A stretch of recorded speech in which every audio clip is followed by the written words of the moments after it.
Last video ended up in me pointing into Keemstar and saying, well, that's how I define romance. Knowledge. Mostly knowledge.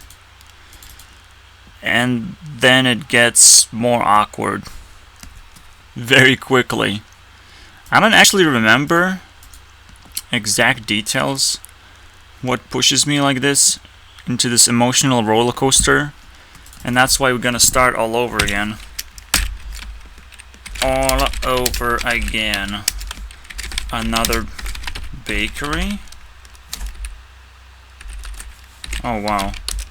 I literally don't know how to type sometimes. How the fuck does that work? So literally another set of baking points. I don't know. Maybe it's supposed to be a separate section completely. Or maybe that's what Story 2020 is about. It's just revisiting points instead of chatting with myself. Because I can do it productively. Ha! Cool, isn't it? I feel so productive. Okay, so the day is started. I'm even expecting maybe to finish this video after a nap or something. Just snap myself into something useful. I'm gonna be reviewing Keemstar quite a bit because he's diving into the news, right? And the news is supposed to be relevant because it should come from society. But most of the time they don't. They come from specifically rejects of society. And Keemstar is like a jail master. Even when he contacts anyone, he's contacting those people as a jail master. It's like he's smelling jail bait, basically. That sort of stuff.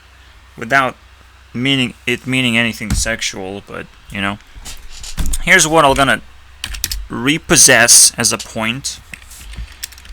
Rape is not quite a crime.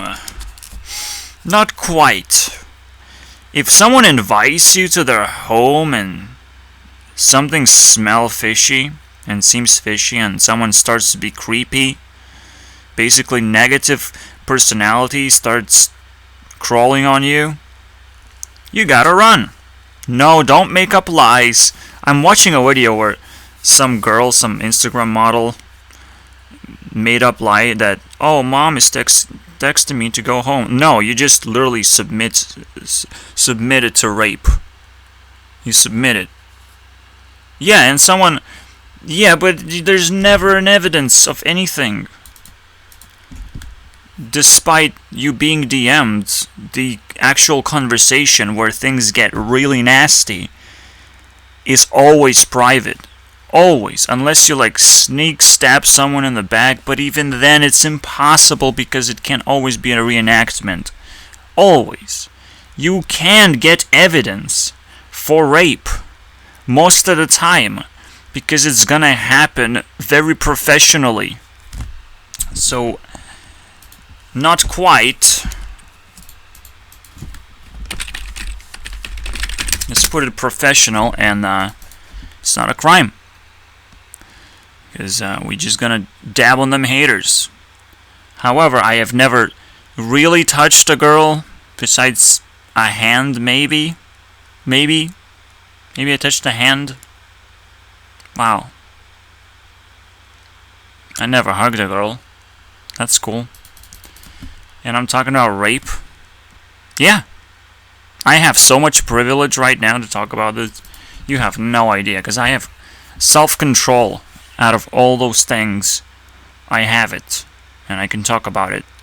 As a justification to throw away all these people who declare themselves as trash, as rapeable objects in the first place.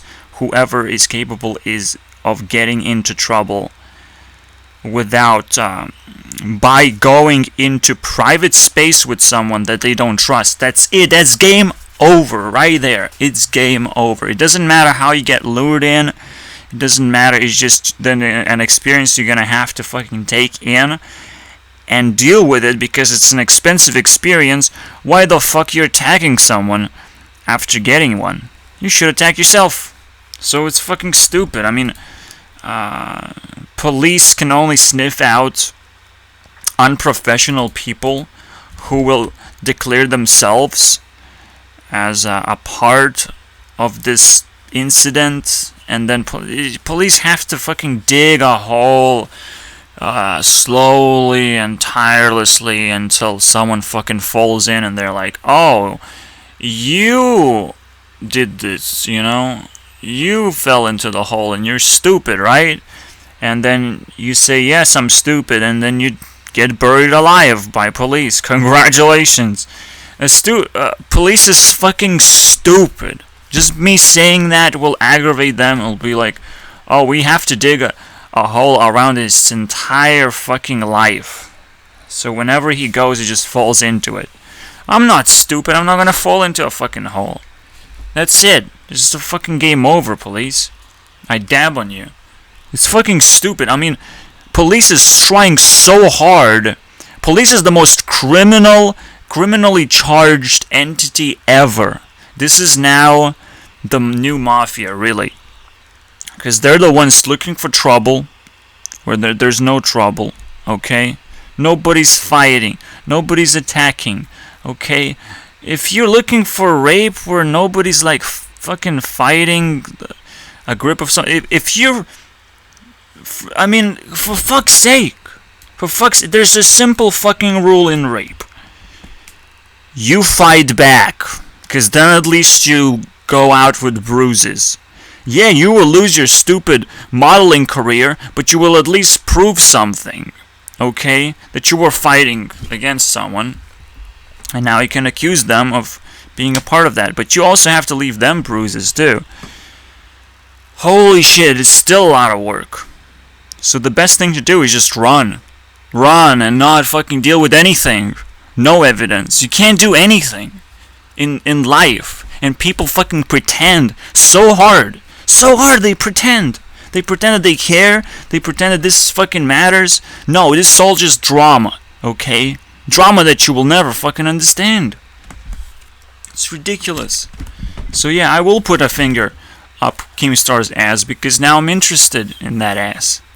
What he fucking went through to try and scoop, you know, jail makers. I don't know. Some stupid people, basically.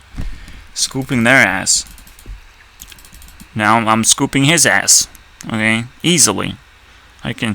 He did so much work just to grab attention. See, the problem about the internet, in order to get attention, you must not want attention. That's the best way to get attention. Just don't wish upon yourself to get attention. Don't overwork too hard, or you will become a meme. And you'll have to be fucked. And you might be raped. And people might come at me and be like, you raped Keemstar. Well, show me some bruises. No, I will say, run before I rape you too, buddy. I will. This fucking word can be thrown into a fucking as a firework. As like, whoa, look at that. That's cool. I wish I was a part of it.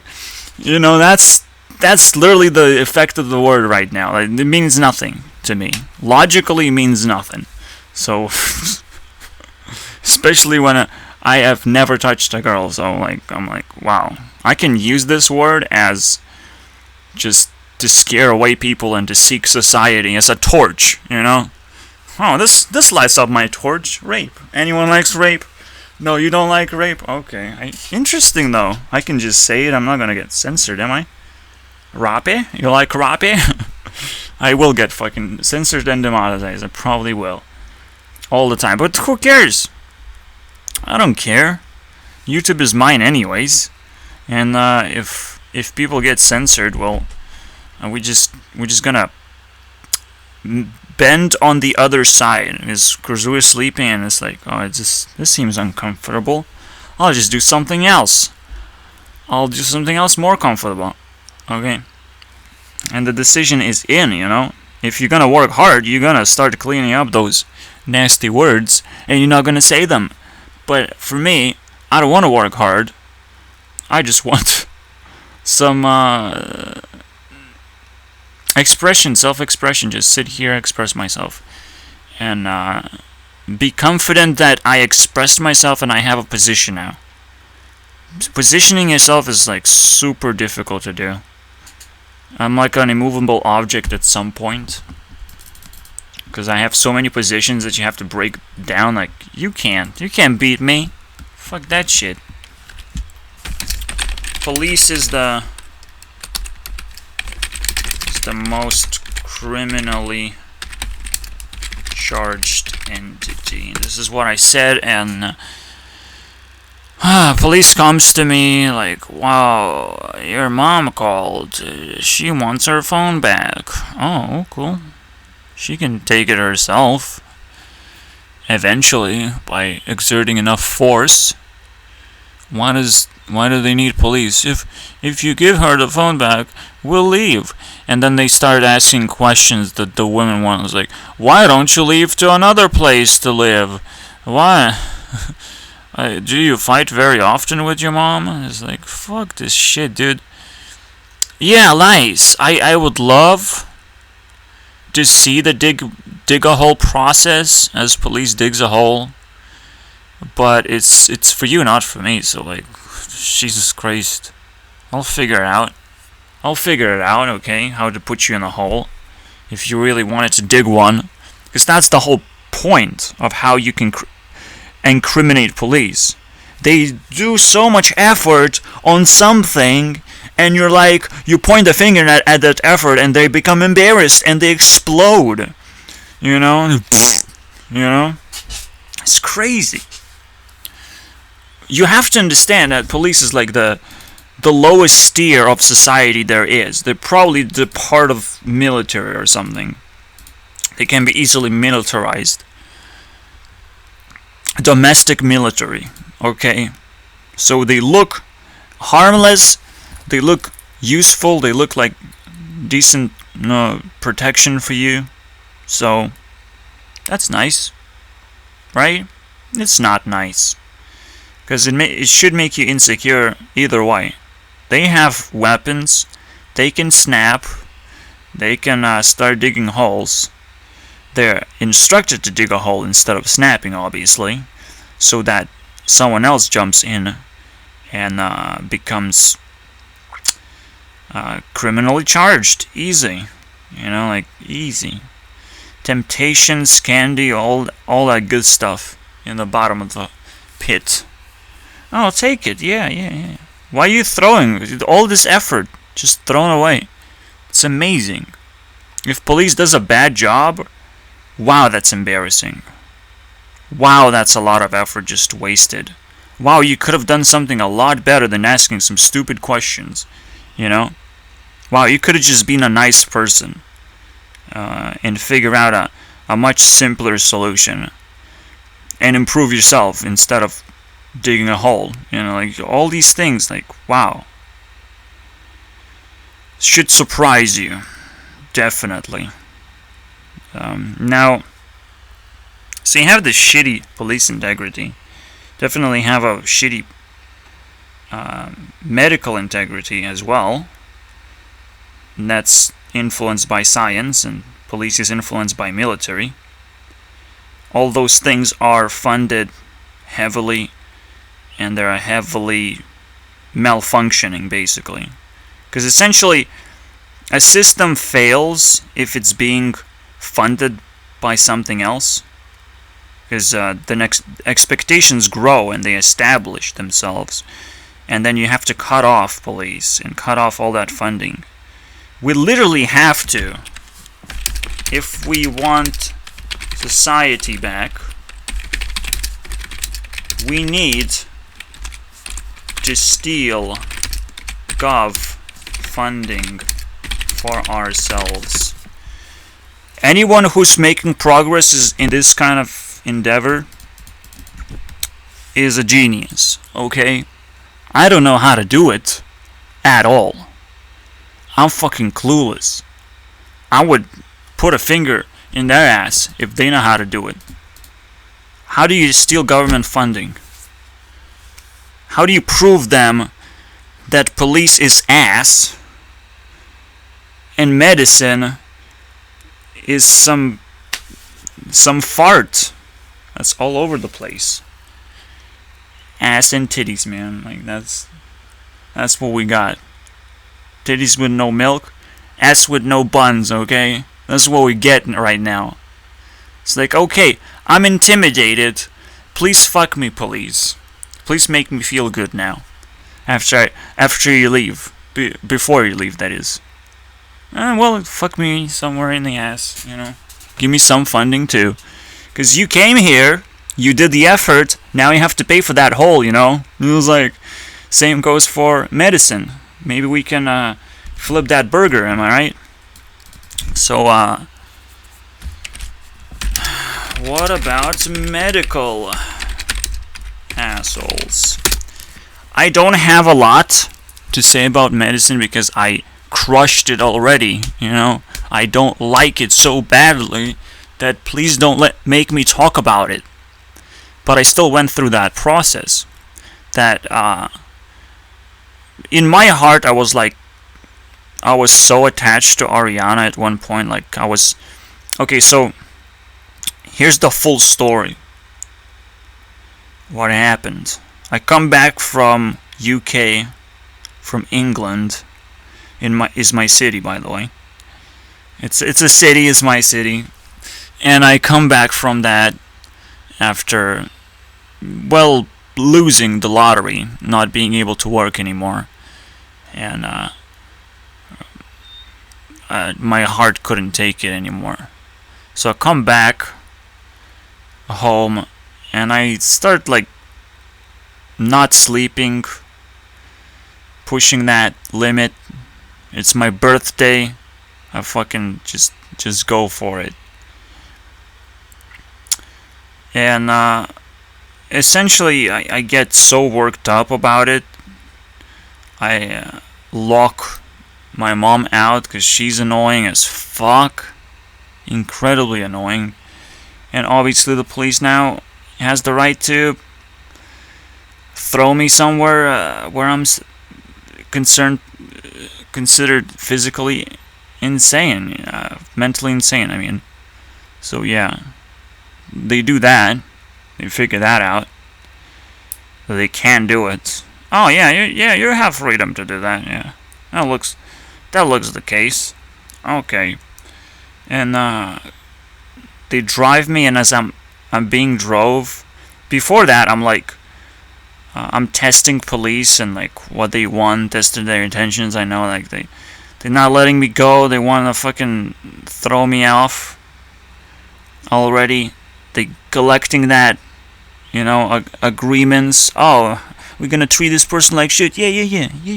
You're gonna do that. So I've bumping into them, giving them respect, trying to go away, like all that little tiny shit just to test out what they want from me. And then I sit down and I fucking start crying. You know, like, oh, Ariana Grande, cool. I associated her back in the day with number 2. Because she was second on the list, on my card list. I still haven't had her on a map. Still haven't had her like close in my team. I was just like super attached to her as like the most powerful person. Still, she is, and she was, and I'm fucking surprised. But like, it's almost like it was her adventure. It's like, well, I'll take it over, so we can like dissect it, what it was about and how it treated me. But we also understand what medicine is in general, right? So it's a memory game. It's trying to put your brain into some kind of state. And your brain can only feed memory. But also your body can react to medicine as well. But most of the time, the most important part is how your brain reacts to it, because your brain decides how your body behaves. And if it shuts down something, or something that's just jammed up,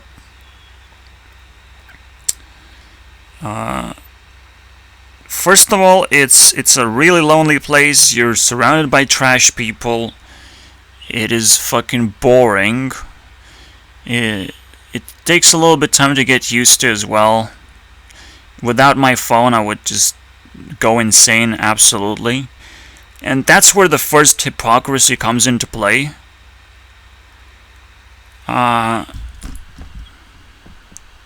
Just like police is digging a hole, medical assholes make you go insane. It's like, it's crazy, isn't it? If you're insane, you're being put in a place where you get even more insane. Somehow that's a natural thing to do.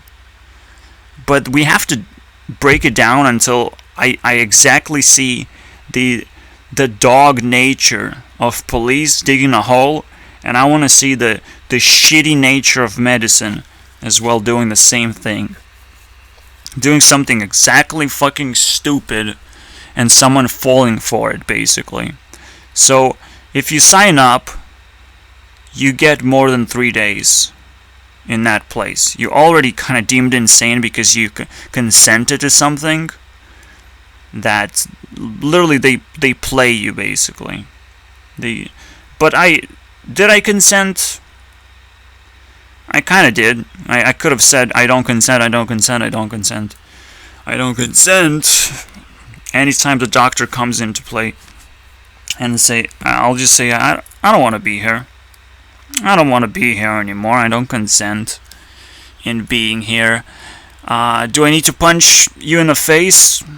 Do I need to fucking kill someone? Or am I gonna get even more stuck by doing that? See, like, the trick is to de-weaponize you, not allow you to escape in the first place. But there is one thing you can do. One way you can fight back. They allow you to go outside. And that's where the trig happens, right? This is where you can confront the authority, because authority will always want you to go back. But you say no. You have to find ability to resist. To do something crazy and resist that. Because they will they will lock you up onto a bed if you resist within their compound. But if you resist outside, that is quite dangerous. They have to get security first. And then you have to say yes, because they have fucking defeated you just by intimidation. But it's a tough game, dude. It's a fucking tough game. And if you resist, you don't know. Maybe you offended someone and now you're gonna be even deeper into this bullshit and they will not let you go. It's insane. You sign a piece of paper and you're technically deemed as dead as a fucking poop. As a rock. Now, you're gonna be treated like shit. And you will go insane, but you're fighting insanity at the same time, potentially. It is fucking brutal. It is brutal. That's what I fed myself into. And it's really hard to break down. But essentially, I'll put enough thought into it. I mean, without phones, you're not allowed to use tablets. You don't get Wi-Fi. So I just held on to my phone as best as I can. Just writing things down, reading things that I wrote down. Just drawing something, just picking up those fucking basic note apps and just going to the very limit of what's possible with those apps for an entire month. 1 month is just enough to go insane. Easy. In an environment like this. Holy shit. I survived it with my mom's help. You know, constantly, oh, here you go, a phone, an escape at the right moment. And we're going home, and she had to live the same shit too when she went fucking rogue on me. She had to go there for a month. And I didn't feel like I wanted to help her out that much, but I did, and she got out too. Except that story is just so much more boring. It's like, I don't care about this person. Despite her helping me. There's still always a chance that I would break down what this medical bullshit is about. But the real question is, how do you know all this stuff? Because I still haven't broke down anything. I know they do exactly the same trap as police. They try and trap you into, well, pretty much doing anything stupid. Anything stupid is the whole point. But I think the most smartest thing you can do is get really awfully close to whoever holds authority and just taking a piss out of them, just annoying them as much as possible.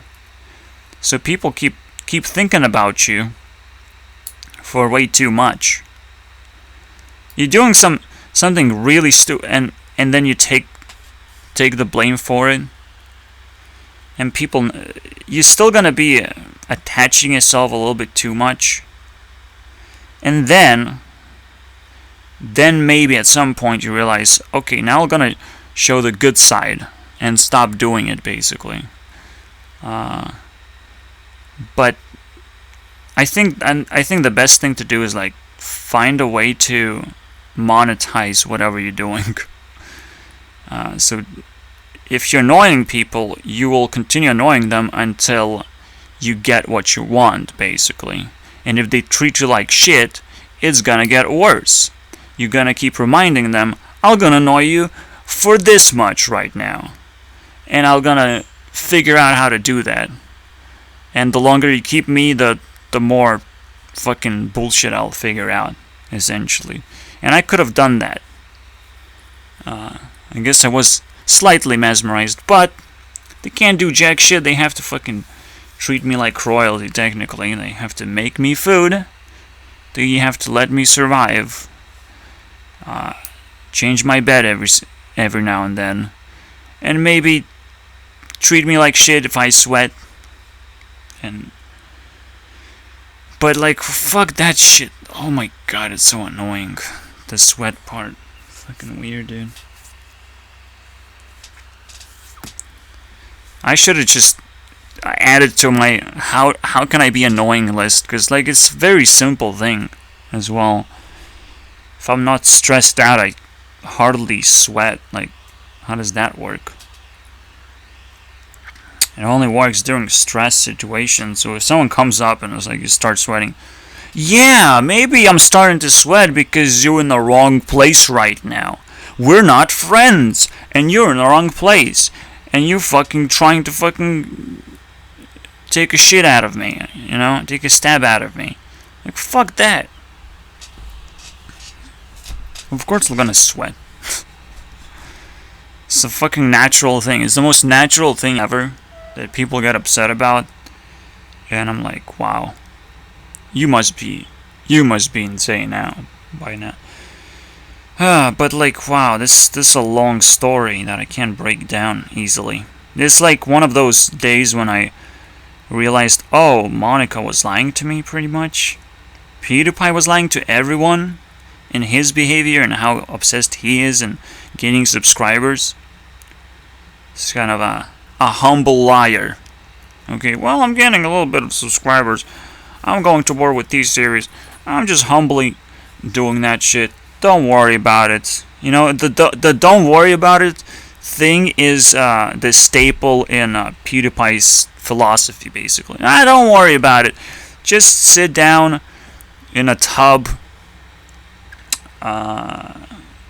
Don't worry about wealth, nothing. Just sit here in the middle of the street. That's my philosophy. I was like very interested in cynicism, but I turned into a bum that has too many subscribers, you know.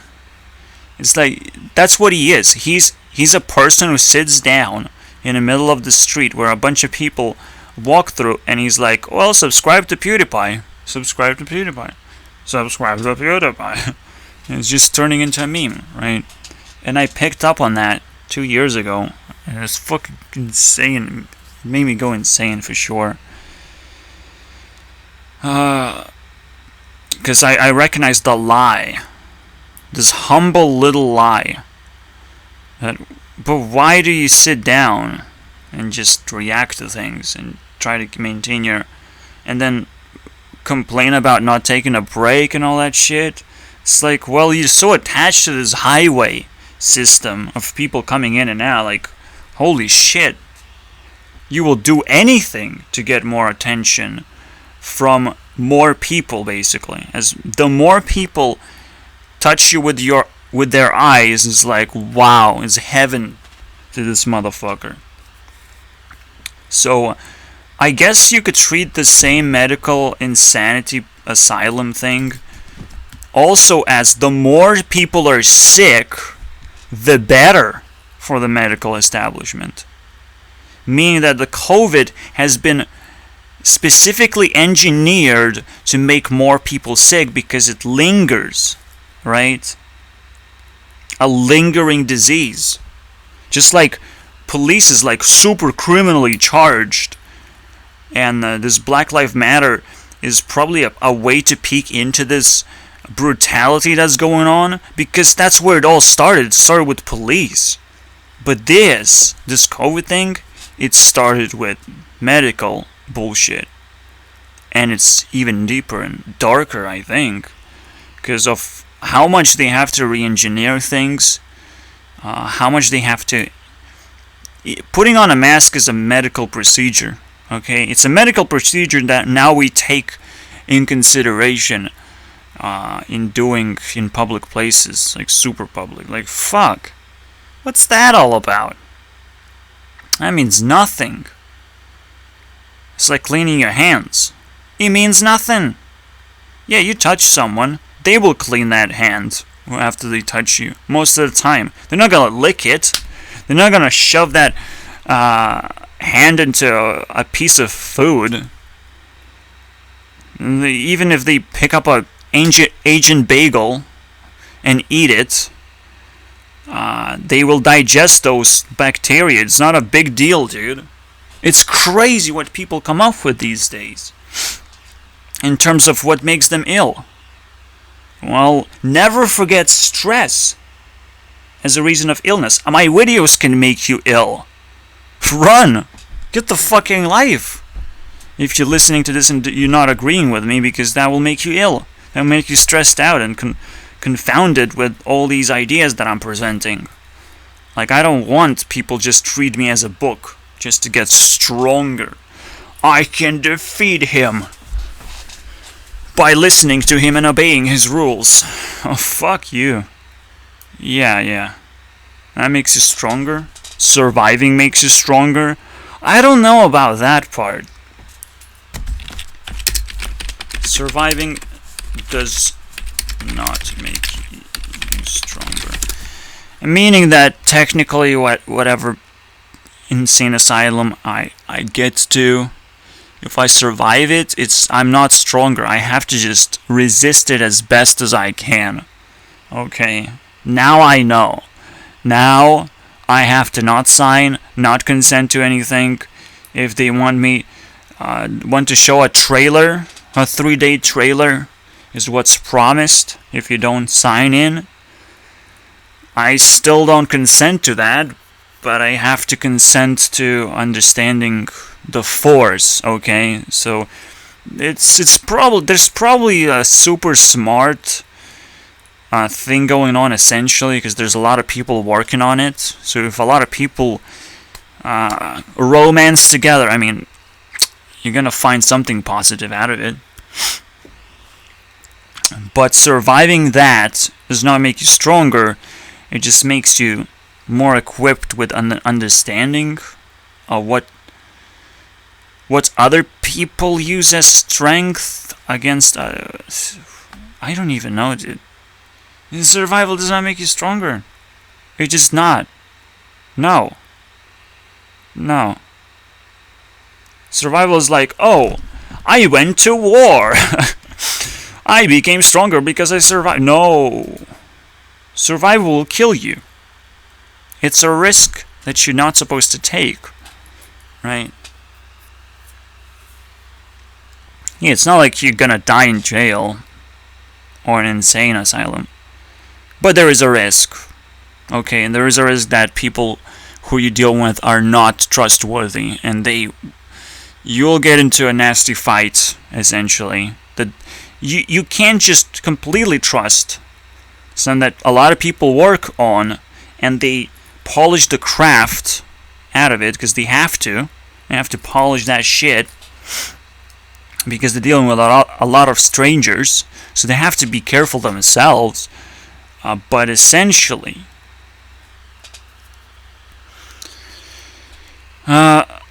yes, some nasty shit. But essentially, you just don't get stronger by observing that, by surviving this situation, because of the risk involved. If there's any risk anytime, you can't really connect. You have to worry about the risk first and remove it. So I think that's the way that you climb up the ladder, is the risk. You reduce the risk factor over and over again until it's gone, until you figure out the system within yourself is like polished. You yourself are polished, or what? You're polished. Okay, you're polished as a personality. But still a personality, still something you have to understand as a respectful thing in a pool of things. But it's a ball. It's polished, cool. Now you can play with everyone else. You know, you enter society. Congratulations. Until you stop being polished, and you need some help, and you'll get the right help. And holy shit, it is it difficult. Is it fucking difficult right now? Extremely difficult, especially for someone like me trying to grab a future society, not the present society. I can't even look at a present society and be like, wow. But as I'm grabbing the future, I'm like also kind of reminiscing the past and the things that are happening right now. And most of them don't even belong to me. They belong to my mom or my dad. So going to UK, all this experience that I have, it belongs to my dad. It didn't went anywhere. He kind of robbed me of a little bit of money as well, and self-esteem and all this fucking bullshit. So he destroyed my laptop, and I didn't take the pavement from him. I just like throw it in the trash. Like the government now has the payments, because they come in a stupid format. I just can't pick it up. I didn't show up for the court thing because the court was delayed right after. Like I was sitting there waiting for it, and it was delayed, and it was like, what the fuck are these people thinking? It's a simple problem. Someone did some damage to me. Can't you fucking identify that piece of shit? Everyone is just so obsessed with working for the authority, they can never fucking take authority anymore, and so the authority has the most hard work in the end, despite everyone working. So it's like, what the fuck is happening? Are you working, or are you just fucking wasting everyone's time right now until the authority gets the final decision to decide some stupid easy problem, like why things are getting delayed? Because other people are working, not the authority. Authority is capable of just hammering things down easily, okay? It's fucking butter. Even crime is like butter. Serious crime. So, but these people are around us, they're clueless of what the fuck is going on, and we're still progressing in that technology where it's crippling us if we don't use it properly, like I myself use it, okay? Release videos. Release more. Just keep doing that. Keep hammering down until I polish my craft of grabbing ideas grabbing my experiences and just smashing them. Fuck it, man. I'm gonna put a finger into Keemstar just to figure it out what people are dealing with, okay? Every finger in every place. But I'm just pointing a finger at someone who's respectable but disrespectful to everyone else, but still wants those scoops, but those scoops are kind of jailbait anyways. And there's so many conflicting things. Let's just put the finger in, figure out what it is. It's nasty, it's dirty, it's valuable, and somehow gained attention over time. I put a finger into it. I remind him, oh, no, Keemstar, shh. YouTube CEO, I'm YouTube CEO. I can do this, okay? I can do this. I got your consent, basically. Essentially, you have to understand that consent is something that you get over time. So if someone sits on YouTube platform for a long, long time and I claim YouTube CEO title and nobody challenges it, I can literally rape someone with my finger, okay? I can't probably rape them with my dick, because that's a little bit too much work and too dangerous for my dick, okay? But I can probably rape them with my finger, for sure, okay? And I'll do it. I'll fucking do it, because that word means nothing to me. I don't even understand anything. Because women didn't come here in my life and introduced my ability to rape them. If I was not introduced to that ability, congratulations, you know? Oh, wait. There was a girl that showed up in my room, and that was scary, actually, now. Uh-oh. Oh, no, police. Please. Put handcuffs on me, because I'm so fucking guilty. I had a girl in my room, so that... Or, me and a girl was in the same room, like... 3 times. I mean, in one room 3 times. I was in her room, she was in my room. Nothing happened, but holy shit, did it stress me out, okay? In both situations where, at least I am stressed out as fucking crazy. Because now I am dealing with nothing, because I felt no pressure in terms of a relationship problem. In terms of moving on a person, I felt like, wow, I can touch this person. Wow. And I will never forget it. Okay, I know all the consequences anyways. So I'm like, wow, just looking at her is fucking amazing close up. Like, wow, this is insane. So most of the time I'm gonna feel the same way about any girl, and that's what I'm gonna be satisfied with. If someone not satisfied with talking to you, if you're a pretty girl, what the fuck is wrong with them? That's the creepiest shit ever. You should run and call them a rapist anyways, you know? Because that doesn't mean anything. But you call it and maybe some people pick it up and be like, whoa, this fucking asshole's a rapist. And they're gonna call him a disrespectful name, and that's it. Easy. It's easy. But we have to figure out how to use this easy tool. I'm still not satisfied with the medical thing. I know it's gonna catch me off guard because it's deep. The way it feeds me, I know it's like pure fear fuel, but the fear that kind of makes you go insane because you always have to just do the right thing, or you are nuts. Technically, you know, if you do something stupid, you go nuts. Because people will constantly now have a finger that they can point at you and call you out on something that you said that was not intelligent. So that's it.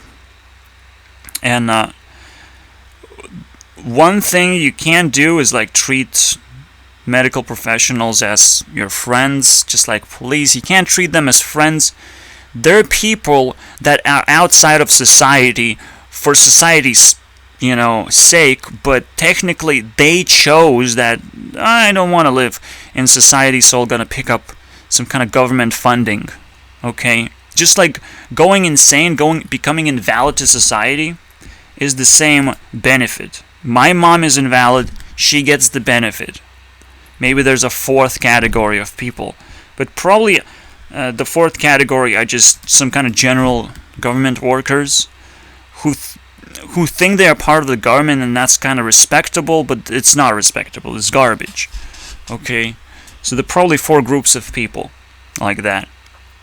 And medical assholes are also not your friends, not a person out of society, and have to be very much identified right now, but I can't.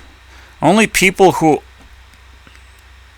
really want medicine to help them, but understand that medicine will not help them, because they're not being treated by friends. You know, if only friends can help you out. Even when it's medicine, if it makes you feel a certain way when you consume it, you're gonna also attach to more of a person that gave you the medicine rather than the actual medicine itself. If the feeling kind of is substantial and useful somehow, maybe you will be able to control it somehow. So medical assholes, most importantly, they don't give a fuck about you, so they do exactly the same as police, of digging a hole. But I think it's a different type of hole. It's a way for them to make you to dig a hole instead. And they jump into that hole and they disappear.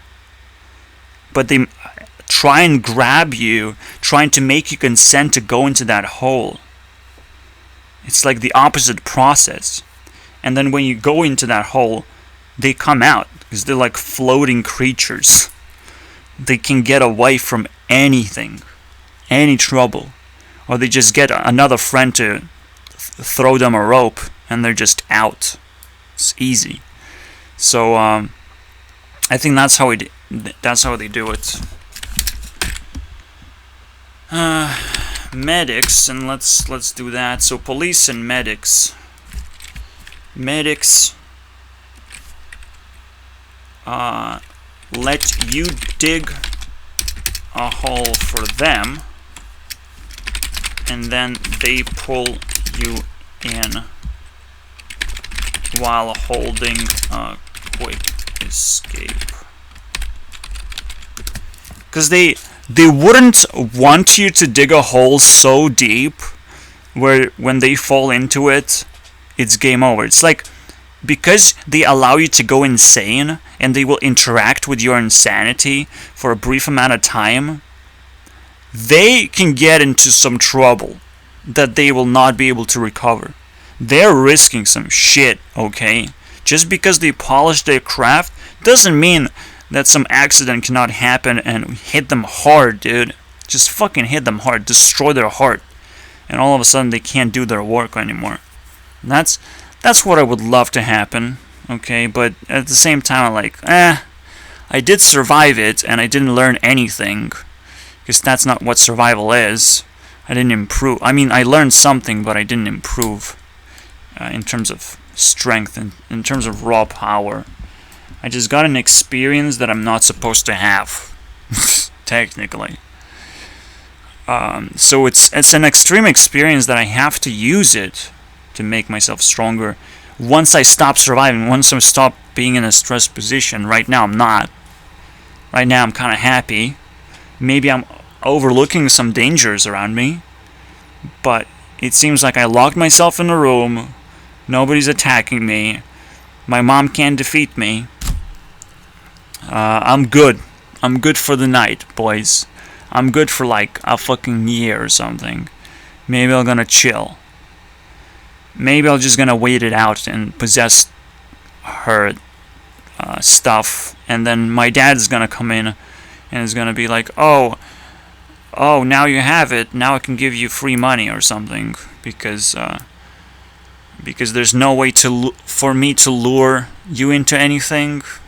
It's a weird thing, because UK, for me, it was treated like the same kind of hole, that a policeman showed up, said he's my dad, and he put me in a hole, and I had to work very hard in that fucking hole just to not get buried alive, because rent is very high in a hole.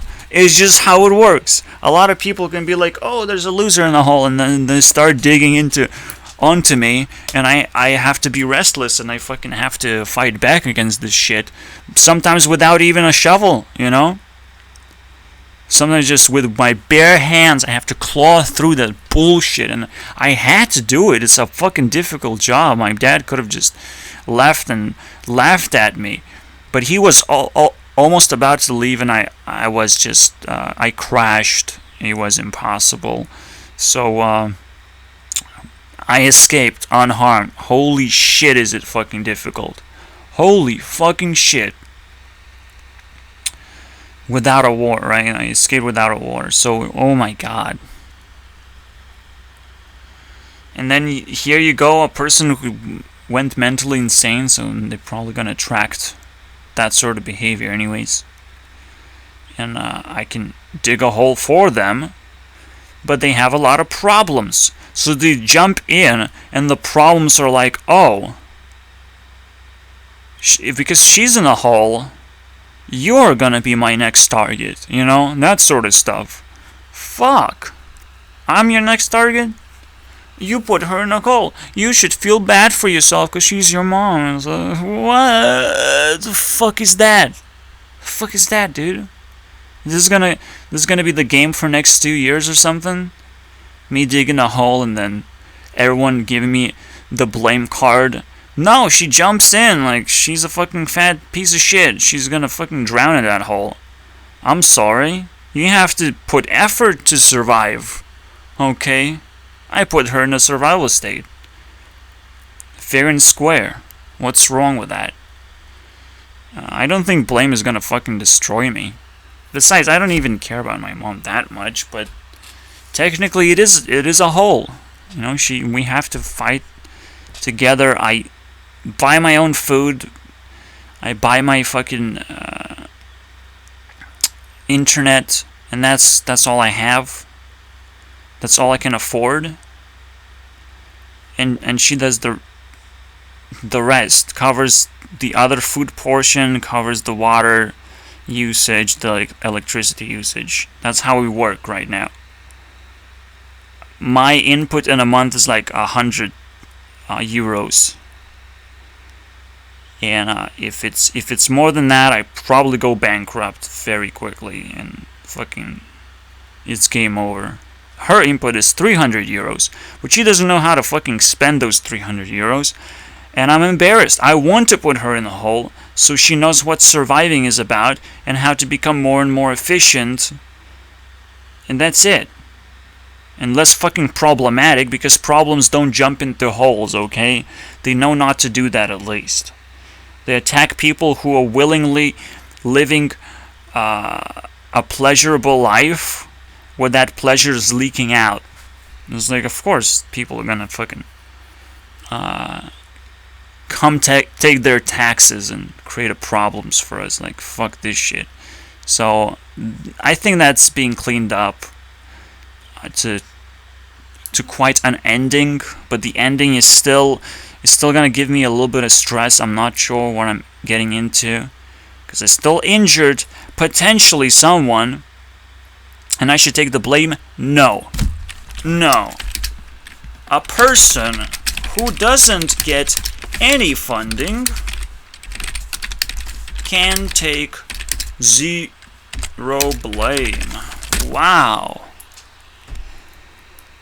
No blame for... I can do whatever the fuck I want. But the moment I kill a person, I can't loot them. But if I know that I can loot them, all of a sudden, there's a problem brewing, okay? There's a problem. So killing a person, that's why it's so difficult. Stealing something from a person, that's difficult. That's crime-ish now. That's something I can be blamed for because I have to give it back what I just did. And if I do give it back, that's enough of evidence to keep pushing a little bit of blame extra and investigating whether I have any funding. But that's another thing, you know. But if I have no funding, get the fuck out of my life! Go the fuck away the first thing first, or give me a fucking opportunity of some kind. That's easy. It's a simple fucking equation.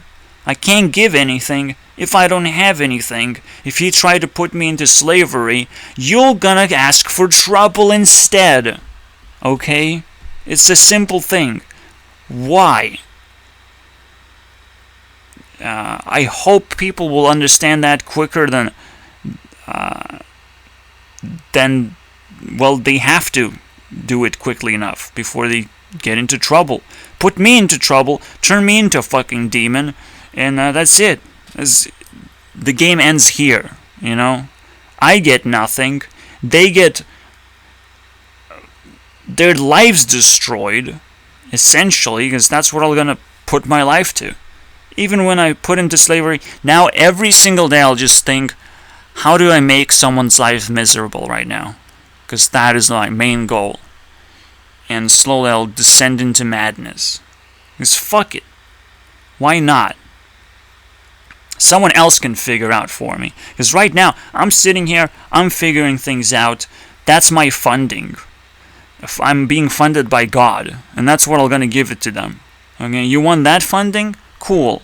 Sit down and fucking enjoy the ride. You know, sit next to me while I do this fucking video. Let's enjoy the ride. Let's see what happens. Okay, let's see how many times you distract me. How long it will take to get to hour 3. How fucking long. Oh my god. Or they will allow themselves to be roasted, made fun of, and be a complete fucking idiot and tell their stupid life stories or something, and I can pick it apart and all that shit. It's like a nice therapy session. Instead, this therapy session is more of an exposure session where they have to sit down because they think I have some kind of funding. I get paid for this. Let's fucking figure out, okay? Let's figure it out real quick. Who's getting paid for this? So if I get put to court and people are sniffing out my funding, okay, I'll sit down and I'll start talking for 3 hours, and I'll calculate exactly 3 hours, and I want exactly like a person that I'm attached to, that I fucking hate, heart willingly. It's probably not gonna be a jury. It's not going to be a high-tier person, but I'll try and make it as high as possible. It's kind of the goal, really, to make the person as high as possible and just dump them with my funding. Okay? I'm funded with free time and passion. You want some of that? Also, with the wonderful finger that came out of Keemstar's ass just now. Put it in your mouth. Let's see how it tastes like. How about that? So, let's keep going. It's hour number 1, and we are going to... hour number 1, ranting. See, now I put society itself on my fucking bed. Sit down, society. We have a talk 3 hours straight for many, many videos, too. And the more you piss me off, the less AdventureCraft are people gonna get, and they are very aggressive when they don't get their AdventureCraft, okay? They're very aggressive. I'm even scared to actually say, you're not gonna get AdventureCraft today because someone is pooping on my bed right now. And they will be like, who's that guy? Who's that guy? Okay? But because it's society, so it's kind of embarrassing to tell them. It's like, well, society, you could belong in that society. You can be empathetic to that shit that I went through, so, you know, you could get in trouble. So there's that guy, you know. If you don't want to know about him, you just have to live your life and figure it out for yourself. Holy shit. You don't want to sit through my videos and be like, oh, I'm surviving his videos. No. Nah. Okay. Whew, okay, so that's a very interesting strategy, right? It's the opposite of police, but it technically does the same thing of putting you in a hole. In a hole. What does that mean? Well, when you put in a hole, you now have to survive or die. It's now that kind of game. and they get to just sit down and eat popcorn while you do it. They don't have to help you. They don't take any blame. Nobody takes blame at all. You are now in a hole and you have to figure it out for yourself. It's quite complicated. What would happen if you're in a hole? Just straight up in a hole. Yeah, you're digging out dirt, and you're trying to put that dirt below yourself and trying to build a platform. That is tough, man. Probably the best way to do it is... I have no idea. I literally have no idea. None of the ideas, man. I know it's... You're trying to, like, hug the wall with, like, a dirt tower. And the dirt tower, like, if you're in a hole, in a circular hole, you're probably gonna use up half of the hole trying to get up. And the rest of the hole is still gonna be a hole. While you're also digging out parts of the circle to fill it up. So you're probably stretching out the circle just a little bit and then hugging it with your dirt. And that's how you climb. I think that's how you do it efficiently. In case you're in an actual hole. But it will be also used as a metaphor once you properly imagine. Because I did. In case you don't, well, here you go. You hug the wall, you climb up. Maybe this piece of dirt, maybe this piece of dirt. I don't know. Whatever feels most efficient and doesn't fall apart, but also doesn't take too much space and can keep going up. And again, a part of that, so you also have access to more dirt as well as you're going up. That's important. Yeah, it's weird. It is weird to try and escape a hole. It's a survival. You don't get stronger because those skills are not something you can use. It's just something you can intimidate other people with. So people who are getting the government funding, they're doing exactly that. They're trying to intimidate you with their powers, but they're just lava, okay? If you jump into that, you have to fight some stupid shit. And government creates all of this shit for us right now. It's a magical thing. And they love it. They love funding it. How the fuck we stop it?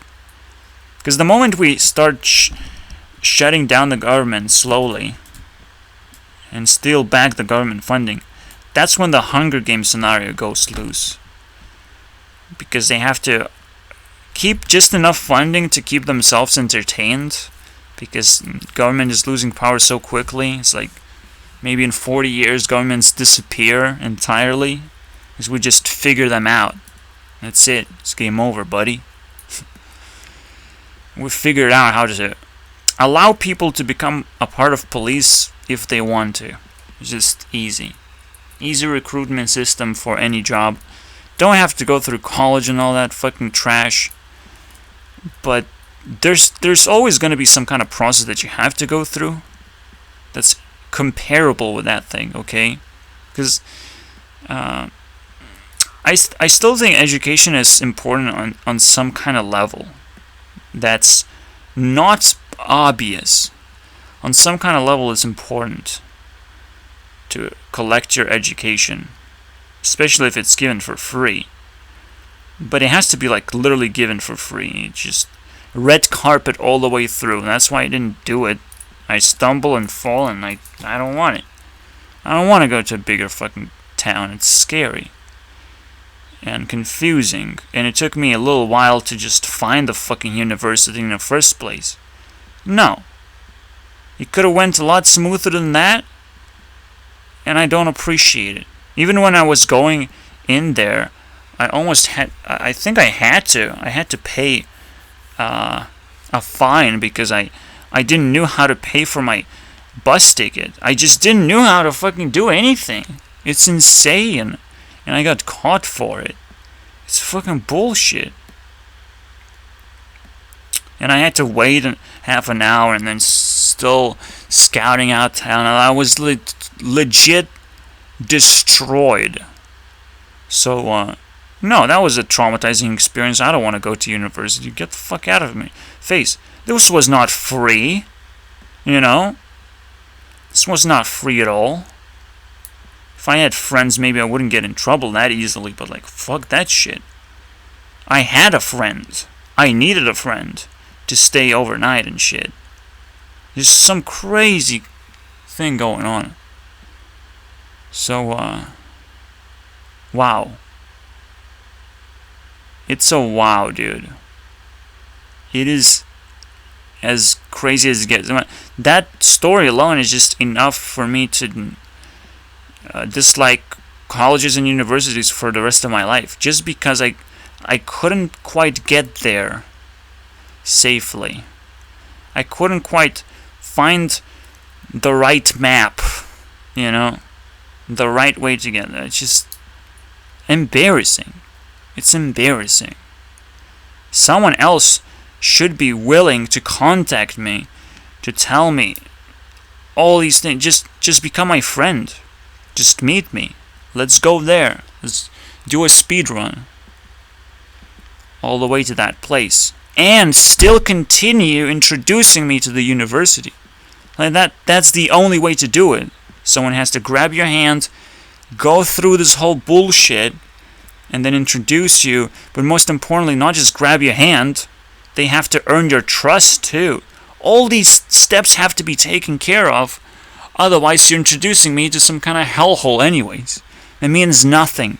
It means nothing to me anymore. So, that's the criteria that you have to follow if you're dealing with the question, do I go to college? Do I go to university? How do I treat them? It's just, how do you get introduced? Do you grab a friend? And, because don't grab someone who's fucking clueless and new as well, just like you are. You have to grab onto someone who wants to introduce you to this environment, and that's it. That's how it works, okay? And even in ancient times, if it doesn't work that way, you can still do the same thing as I do and say no. I failed, and fuck you. But in ancient times, you don't have internet where you sit down and talk about your traumas. Instead, you have to kind of go out there and like learn a little bit more about what you're struggling with. Because it's all about how you invest your time. It's gonna help you in those weird situations to like smooth and dodge these weird problems that can happen to you. And then eventually you're part of it now. It wasn't that difficult, you know. Even if the introduction was difficult, you can kind of forget about it. But now I just remember how fucking weird it was. Getting hours and hours just to get somewhere. The same goes for Game Jam, by the way. If you don't find a friend for the Game Jam and set up a proper meeting of how you're gonna get into the Game Jam, you have to find a meeting completely somewhere else, by the way. It's not gonna work, okay? It's not gonna work where like, oh, we're just gonna meet up and get... No. We just walk together to Game Jam and have this adventure together, because even the Game Jam adventure of just finding it was terrible every time, and I did it twice. Both of the times it was terrible. It was difficult to find. It is just unbearable and embarrassing too. The only way to do it is just find a person who's gonna lead you to it. It's game over otherwise. Absolutely game the fuck over, man. Just because I found it, just because I made it, didn't mean that I made it. I was completely alone still. I did the half of the process and I'm like, oh my god, I'm so fucking tired, please. And I just got left alone because I didn't had enough effort to keep fucking digging for that special someone who I can attach to magically. Just because I got into the event doesn't mean you got into the event. You didn't do jack shit, man. Jack shit. Just like in the university, you went into a university, you feel connected? No. It's not over yet. Okay, you have to dig even deeper than that to get there. And holy shit, is this system breaking down real fast right now? With the help of the internet? Like, no. You know that you have to be met with a trustworthy person.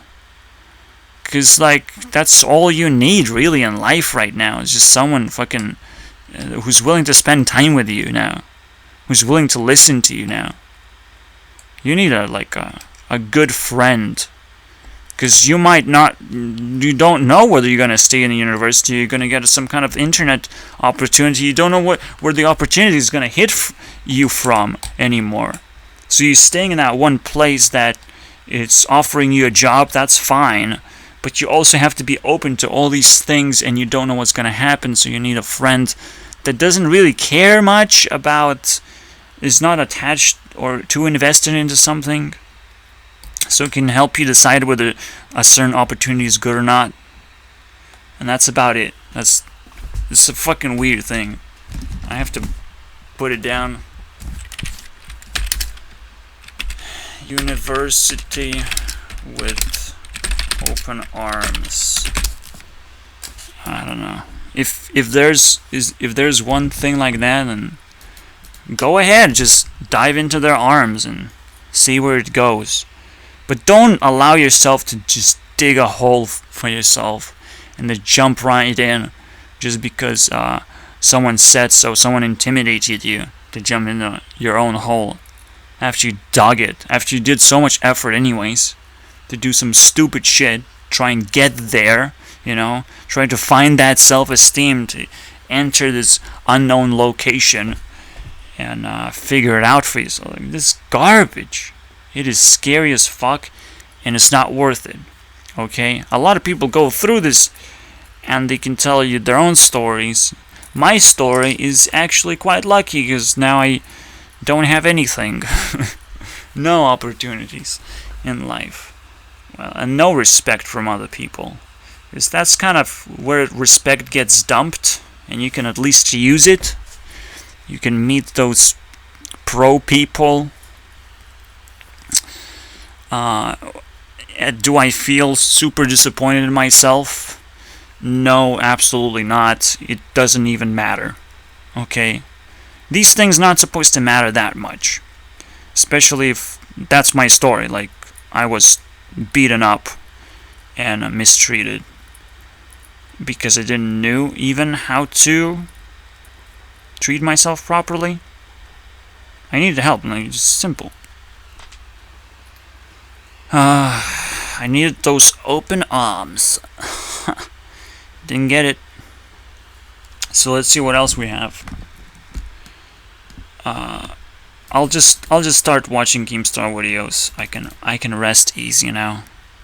Knowing all these things settling down. Whew, that's a lot of work already. Also, yeah. See you next hour. Alright, I already have the name for the main event. Just like we started with Battle Royale, now we just equalize. However, there's always a twist. You either make it till the finish line or break. That's all you got. You can still break. You can still lose everything. And maybe even get hammered in the end next year. Who knows? But this is what we're gonna be doing. I'll try and rewind everything on the Cake Bakery side. There's a lot of points laying around. But those points are kind of lame. Tiny at the moment. Very, very tiny. Hopefully today, maybe I'm gonna get an actually successful cake. This one is like 122. I have not reached that before. I've reached 88, 94. And today maybe I'll break that record. But maybe I won't reach this anyways. I don't know. For some reason that's the only successful cake. I don't... Yeah, I think I started here properly. Somewhere around here, and then I did it properly, completely. It's complicated. Absolutely. On the map side, I think 2K is like the average at the moment. And eventually I will shoot a gun. Everyone has to race to 2K. And those who hold above 2K, they can push the limit, the finish line. Once everyone reaches the finish line, that's when the game stops. Or there's obviously a time limit. So if I reach time limit instead, I will break anyone who didn't make it till a comfortable average. They have to be close enough to the finish line. So that's it. There is a reason why I need to introduce equality into this thing. Is because I have to give the benefit of the doubt that I don't know what I'm dealing with, that I might be attached to things that I care about personally, but they can be cared. The other things can be cared about in general, right? So I might not gravitate towards them, but I still have to try and embrace them as best as I can. At least to the point where it doesn't seem like it's breaking. It doesn't seem like it is impossible to appeal to, even for myself. So if I can have a positive perception, or if it's just slacking, it's always gonna feel bad. So they have to be pushed back or regrouped, because there are three groups that I could, repurpose a little bit. Who wants to be the master of porn? I wonder. I literally don't know if such a person exists yet. Anyways, so I'll keep working. On the flip side, I'm preparing for something to kickstart something else as well. Everyone knows my passion about Creeper's Forge and what that entails, but the real deal is to figure out how Minecraft relates to programming. Because I hate programming languages sometimes. I hate programming in general. Sometimes things get lost and unorganized. But there's so much more. So many layers to break. People don't fucking realize. And I don't want to fucking work surface level bullshit, okay? I want to deliver something that's actually valuable. But people are just too scared to actually even look in that direction. It's like, well, you're never gonna come out of that cave. Well, I am living in a fucking cave forever. Since I am born, I live in a cave. And everyone has doubts about that.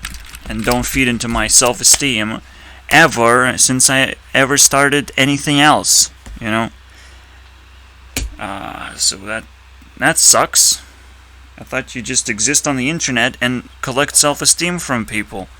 Well, that's fucking supposed to look like that, but it's not. Unless you bring some kind of success on the table, nobody's like, oh, wow, Everyone is like, "Oh yeah, keep your privacy. I don't care. Just come back with something if that's your thing. If you're going to a foreign place, we'll come back with some stuff that you thought was cool, and maybe I'll think it's cool too." Yeah, okay. So Minecraft is an easy way to organize things, to access to things, including programming, and most notably programming. Okay, you can see a block, it has some kind of properties, and you can combine those properties together using some redstone or whatever. Redstone is like ancient technology, okay? Minecraft not supposed to be using that. Command blocks, pretty ancient too, because it's using some kind of language bullshit. I don't like that either. AdventureCraft puts things into different perspective where things can get triggered and all that, but it still seems hard to adapt. It seems like AdventureCraft tries to hide a lot of triggers and everything, which Minecraft did not try to hide things from the player. If there's a spawner, there's a spawner, okay? If there's a spawner in AdventureCraft, it's hidden.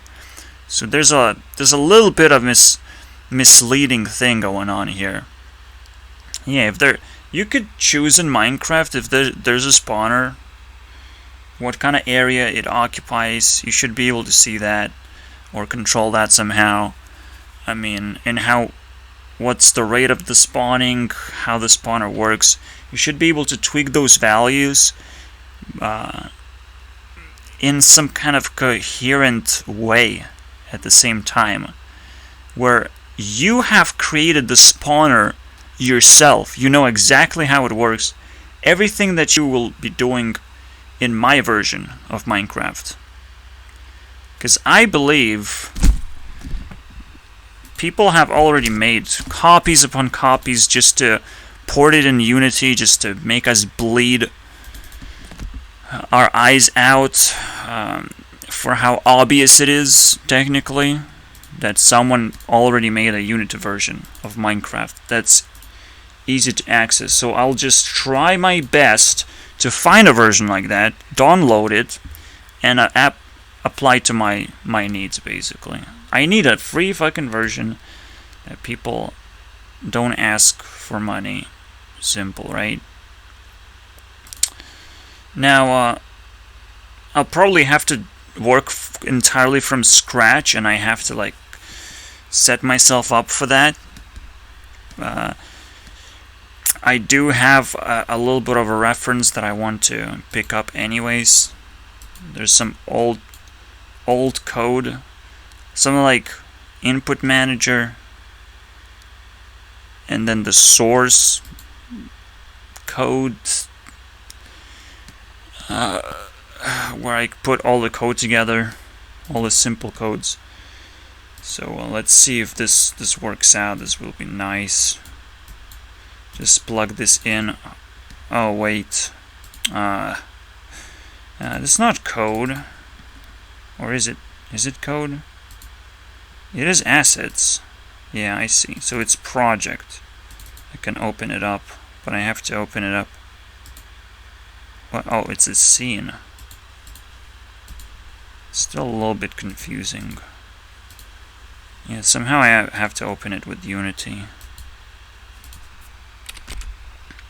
I remember I had a different project as well, and I know loading is annoying, but if I complain hard enough and I already have something to offer, so people are gonna figure out how to fix this, I don't have to worry about nothing but gameplay itself. And the gameplay part is... Oh, now I remember. This one actually lags like fucking mad. Like madness. I just like... Oh. Going back to this fucking bullshit. I am not happy at all. Here's how it works. Loading. About 20 seconds? About 10 seconds, maybe. It looks good, okay? You plop in a TNT and the shit dies. Poof, dead. 1, 2, 3, 4, 5, 6. Oh my god. 6 seconds for 1 TNT, boys. This is unprecedented insanity. This is what people are dealing with all the time when they want to fucking make Unity shit. But someone did it for $70 fucking dollars. And yet again, I'm facing a wall. Don't fucking build walls if the society does not exist. Are people so fucking happy they just start building walls all of a sudden? Nobody's happy about Donald Trump, okay? And nobody's like, oh yeah, we should build a wall. No. Obviously not. I'm not gonna build a 2D Minecraft. It's fucking stupid. I don't know.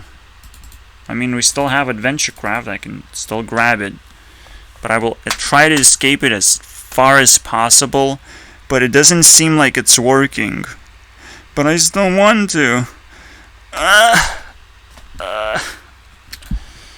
Yeah, I mean, there's always the perception of AdventureCraft works. It works way better than this shit that I have, you know. Other things, like I just downloaded a Minecraft version and it doesn't run on new Unity, so like that's useless to me. I mean, after all, you have to have some mad respect for everyone who's trying to make this happen, but doesn't know what to do with it. It's kind of like, well, I can kind of do it too. I can understand what chunks is and how to place and remove blocks and how to generate an infinite terrain. Cool. Very cool. We're not done yet, but that's a start that I need, okay? That's the start that I can work with. AdventureCraft, the problem with it is I don't know what I'm gonna bump into. And the start is gonna be cleaning up a lot of shit. So cleaning process is never fun. I don't want to do it. If I can dodge that bullet and do something smarter, it's always gonna be a better choice. So let's go to Unity and do something smarter. I mean, I probably can get a little bit more comfortable with Unity as long as it loads fast. Then I can test fast. If I can't do that, I have to use AdventureCraft, which is so weird because it actually loads fast. You know, that's kind of fucking messed up. Let's see if we download it. Whatever this thing is. Try it out. Plug it in. Try it out, boys. So I have like 4 projects like Minecraft, and yet we're still struggling. So we're gonna be adding what exactly?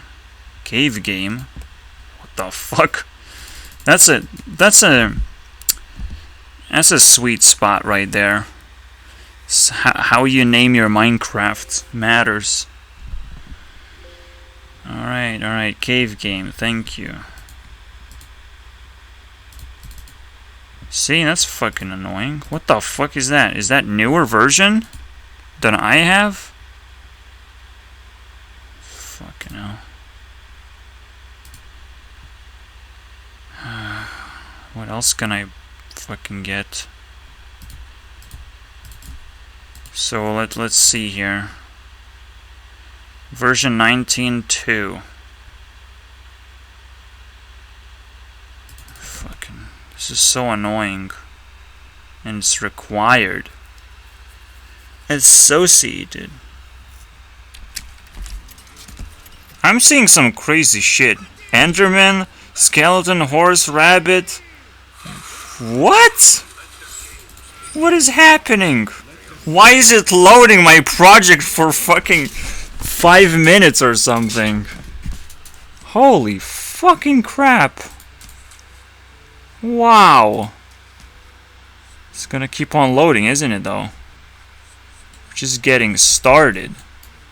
Is it really? Is it really just gonna use this? I would love that to happen. No, it's not gonna use... It's just the canvas thing. We'll see. Let's just fucking skip. Skip. Oh. What? What? What is happening?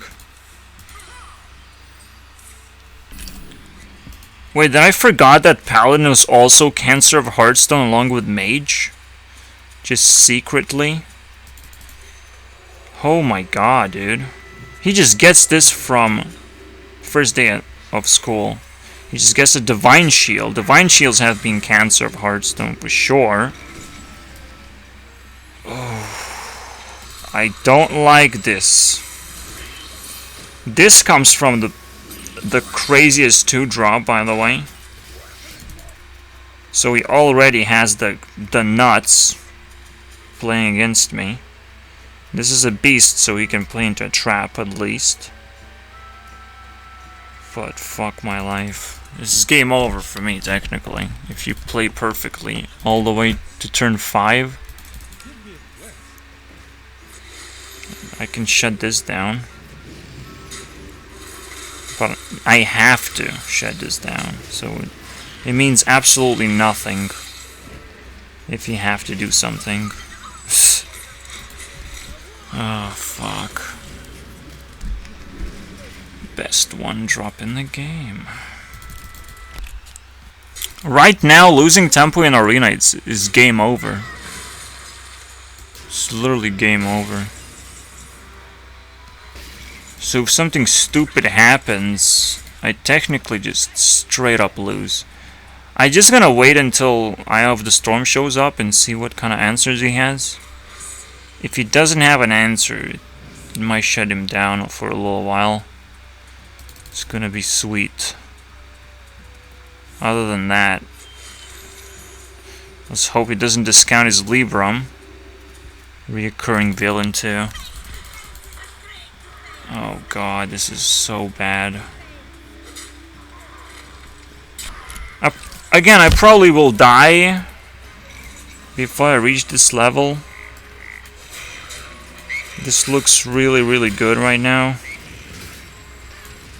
So... I think I'm not dead at least. Wow. That's a nice trade-off, I think. Okay, I'll take it. I can't really play these two together. I might just play it alone. Just because it trades. Whatever. I have a perfect turn next turn, so... Fingers crossed, man. Okay, so that was first day of school finished.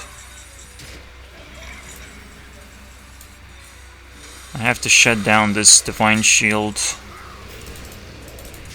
He shuts down 1.5 of these bad boys.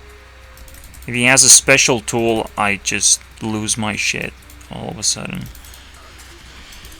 Okay, so he shuts down a little bit more. With that little healing. That's it. What you got, bruh? Just stole your tempo. And have cards.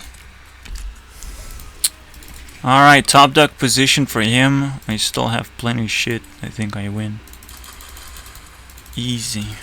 1 card, boys. Nowadays, there's special cards that you have to get that will shut down your opponent. But a 10-drop, it's a little bit too risky to wait for. But it's still in Arena, like top deck is gonna happen. More or less. I don't mind. Okay, bye. It's kind of game over now. Am I setting up lethal at least? 16, okay, yeah. This is another one of those magical cards that come in 5 mana that you just win with. You don't have to fucking worry about it at all. Just win. 8. Yeah. We used to have 4 mana 7/7. This one is 5 mana 8/8. No drawback. Nothing. He killed a 7/7, so I don't have lethal anymore. Fun times. I don't mind this, so...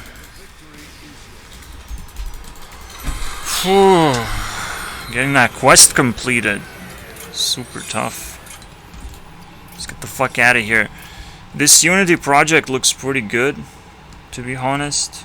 Especially with all these... Is that it? These are all materials? Chunk map. How do we open this? I'm trying to. Guess I'll never open. They're prefab, so there has to be like a texture, right? We have mob textures, we have texture heads. What? Why did he split up like this? Steve? What happened to you, Steve? What happened to you, Steve? My god, dude. I love this shit. He put everything into separate materials even. Can you fucking imagine? Like, you already have this and you still have to put it in different materials. Whew, I need to process this. This is mad. See, this is why I love playing other people's shit. They use such stupid solutions to things. It makes me bleed. Even though I saw a bunch of mobs being processed, I don't see them. Which makes me very weird. It makes me feel very weird. Why did I saw like a chicken or something? There is a chicken, you say. There's audio for chicken. And that's it, I believe.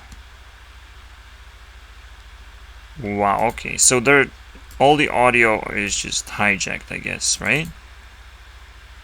What's going on here? Whoa, silverfish. So yeah, all the audio is stolen. Okay. Yeah, I see.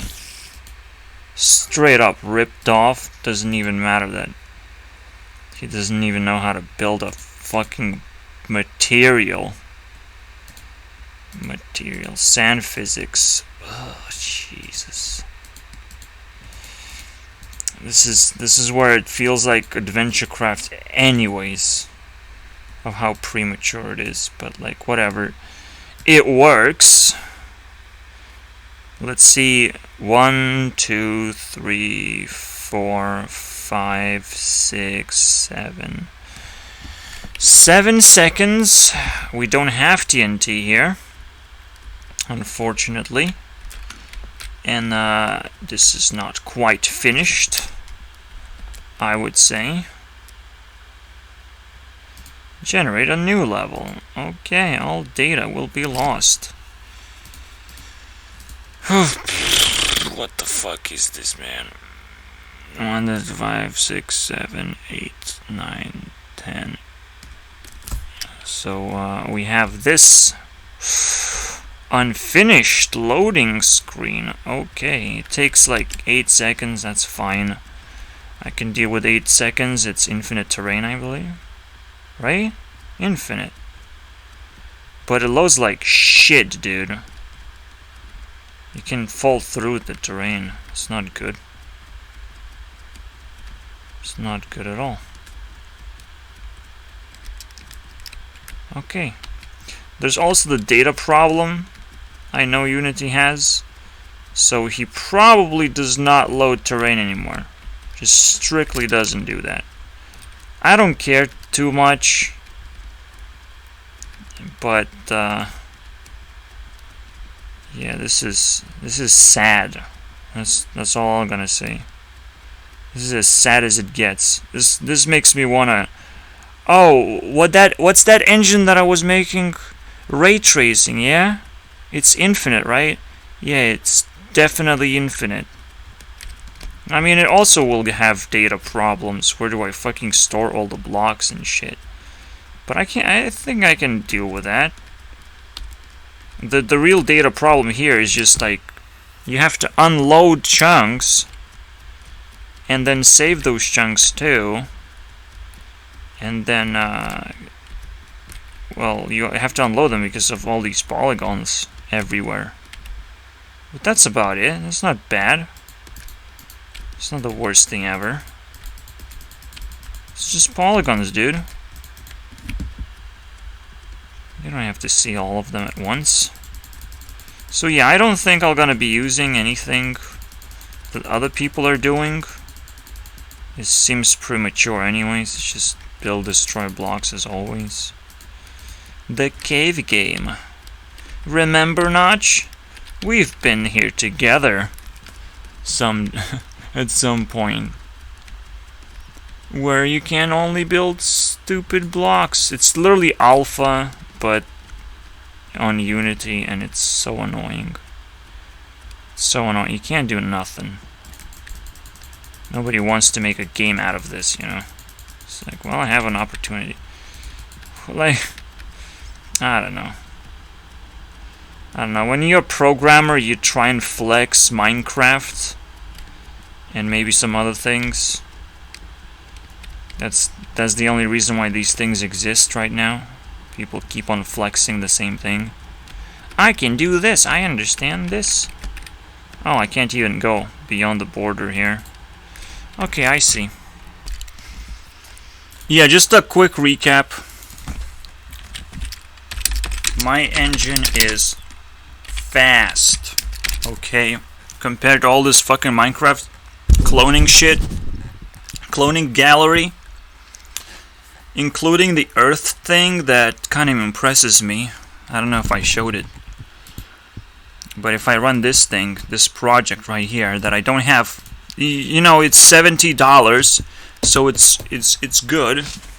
But I'm not gonna fucking buy it when I can have my own version, my own take on this.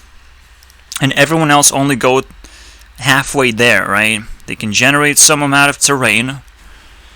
Sometimes infinite, sometimes they have to load, unload shit. They figure that one out. But they don't go far with that at all.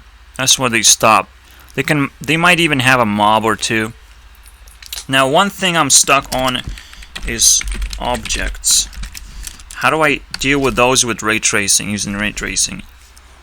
So, I can already render polygons with rays. It's simple. I don't have to just ray trace a box in a space. I can also enter the box and see if there's a polygon in there and capture it with my ray. So that's cool. With that in mind, I can have any kind of object.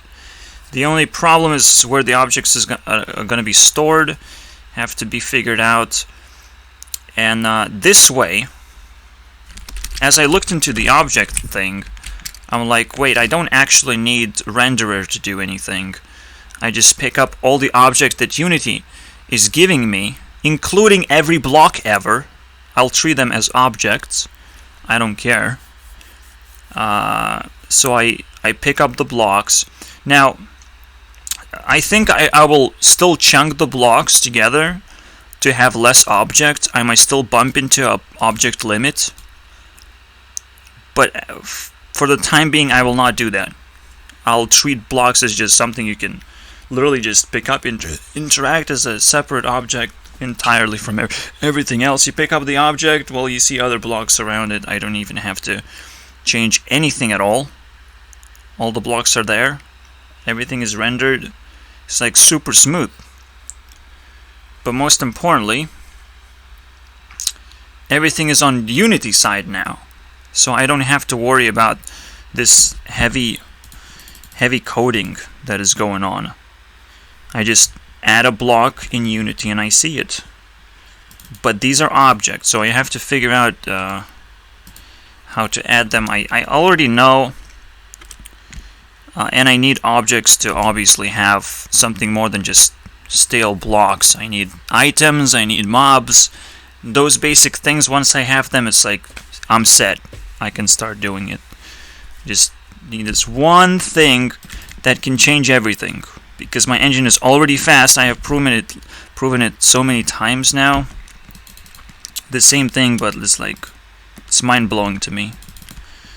So just need one last thing, which is object. This is interesting, right? Why do I talk about it before actually doing it? Right? That's kind of the biggest issue. I do feel like I'm insecure about doing things, but at the same time I'm improving on so many other ways that I get paralyzed on things that I kind of left over unfinished. It really feels like unfinished thing, but every single time I would have to dive in and really get comfortable, figure out exactly how I want to do things. I already set things up.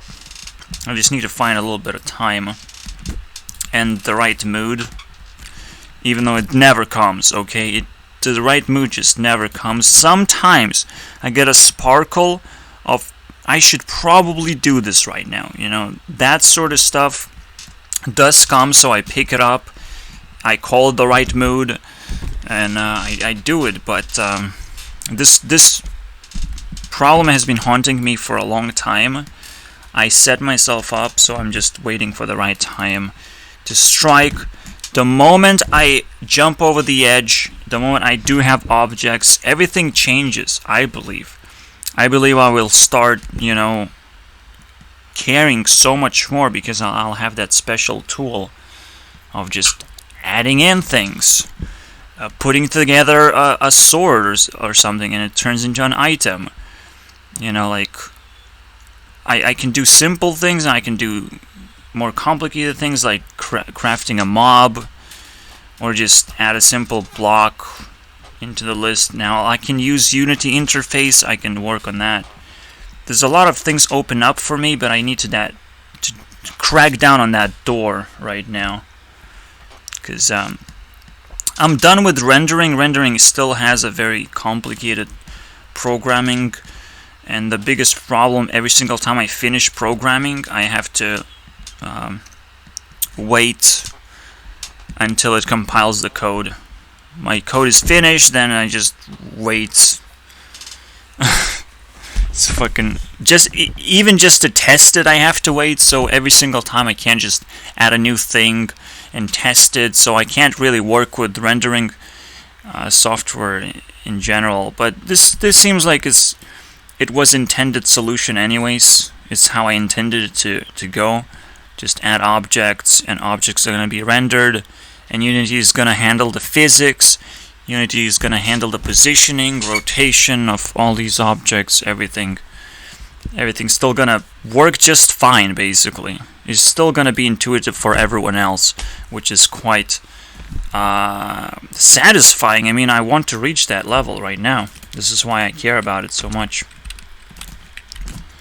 So yeah, this documentation process of talking before I actually do something, it seems a little crippling. I'm not gonna lie. It seems like I'm just sitting here and reacting to things. But at least I'm not reacting to the news, like Keemstar. I'm not sitting and burning my ass watching the news. And it's like, oh, something is coming, you know? And you keep eating popcorn. It's like, something is coming. And the monster just jumps out of TV and just fucking grabs you. Your popcorn. It's the worst thing, losing all that popcorn. What are you gonna do after you lose it, you know? It's game over. So, there's a lot of preparation work. There's a lot of documentation now. There's a lot of just trying to keep my sanity. I think sanity's sake. I think that's what's going on, basically. I need to sit down and calm down, be able to accept reality, observe it and accept it. Like, it takes so long. It's like, yeah, but every single time it's just your life sucks, and you have to sit down and suck it up. Because your life sucks, you also have to suck along with it. That's your life. Accept it.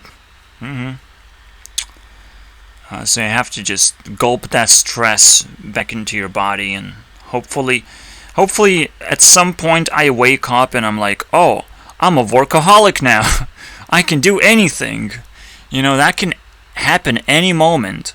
It's just right now I'm documenting the process of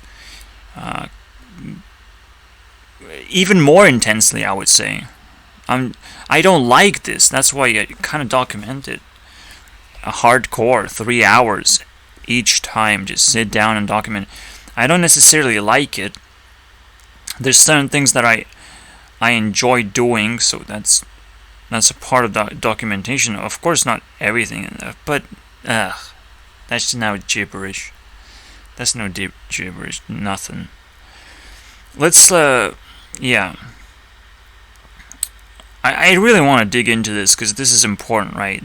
This is my decision making in a nutshell. Let's take something like YouTube CEO, okay? It's a good example of me talk about it, but I don't really do anything necessarily. But talking and preparing myself and throwing some arguments out there, this is always going to be the beginning part of everything anyways. I'm just slow. I'm slower than anyone else, and besides, again, there are different curves of behavior. You can spike your behavior and grab that Minecraft clone that I just showed, and then you start talking about it. Right? And you might not be able to stop talking about it. So the same way, I might even have my own curve where I spiked my behavior in AdventureCraft. I fucking did it, and it's so spiked. I did so much work. I can't stop talking about it forever now, it seems. The same way I picked up Minecraft. I did quite a lot of work, but I can't stop talking about it. Even though I haven't released anything specific. Like I did a few maps, but I didn't release anything. But I still can't stop talking about it, because I did work in the first place, and I did spiked it after all. So now I'm kind of doing the opposite, where I am climbing up to a spike very slowly and steadily. But I'm probably gonna stop talking about it very quickly too. That would make no sense, because I already talked about exactly every single step of the way. I wonder what would happen when I do something. Because technically, like, I don't know. I honestly don't know. Yeah, like, what would happen if I get into a spotlight and everyone is like, oh, look at YouTube CEO. Let's highlight this bad boy. What would happen? Like, would I just disappear and hide and stop talking about it? That would make no sense. You don't just reverse this process. There are different strategies of approaching success. That could be interesting. Most importantly, because I wasn't talking, it's almost like an extrovert thing to do, right? So now I'm trying this extrovert thing where I'm talking myself into success instead of actually doing it when I used to do it. Okay? I used to be a schoolboy with no hope of actually succeeding and reaching other people's ears with my talking, so I just did things, right? That's it. That was a pretty motivating factor of not doing that. But maybe, what if I just unlocked both sides of the coin, right? I talk myself into success and now slide back down after finishing a project. That doesn't mean that I will start talking about the other project just to not completely go down from a slope, right? There's no real way of sloping things here. There is a way to slope things here. So if I select draw, I can show what I mean. So this is where I talk,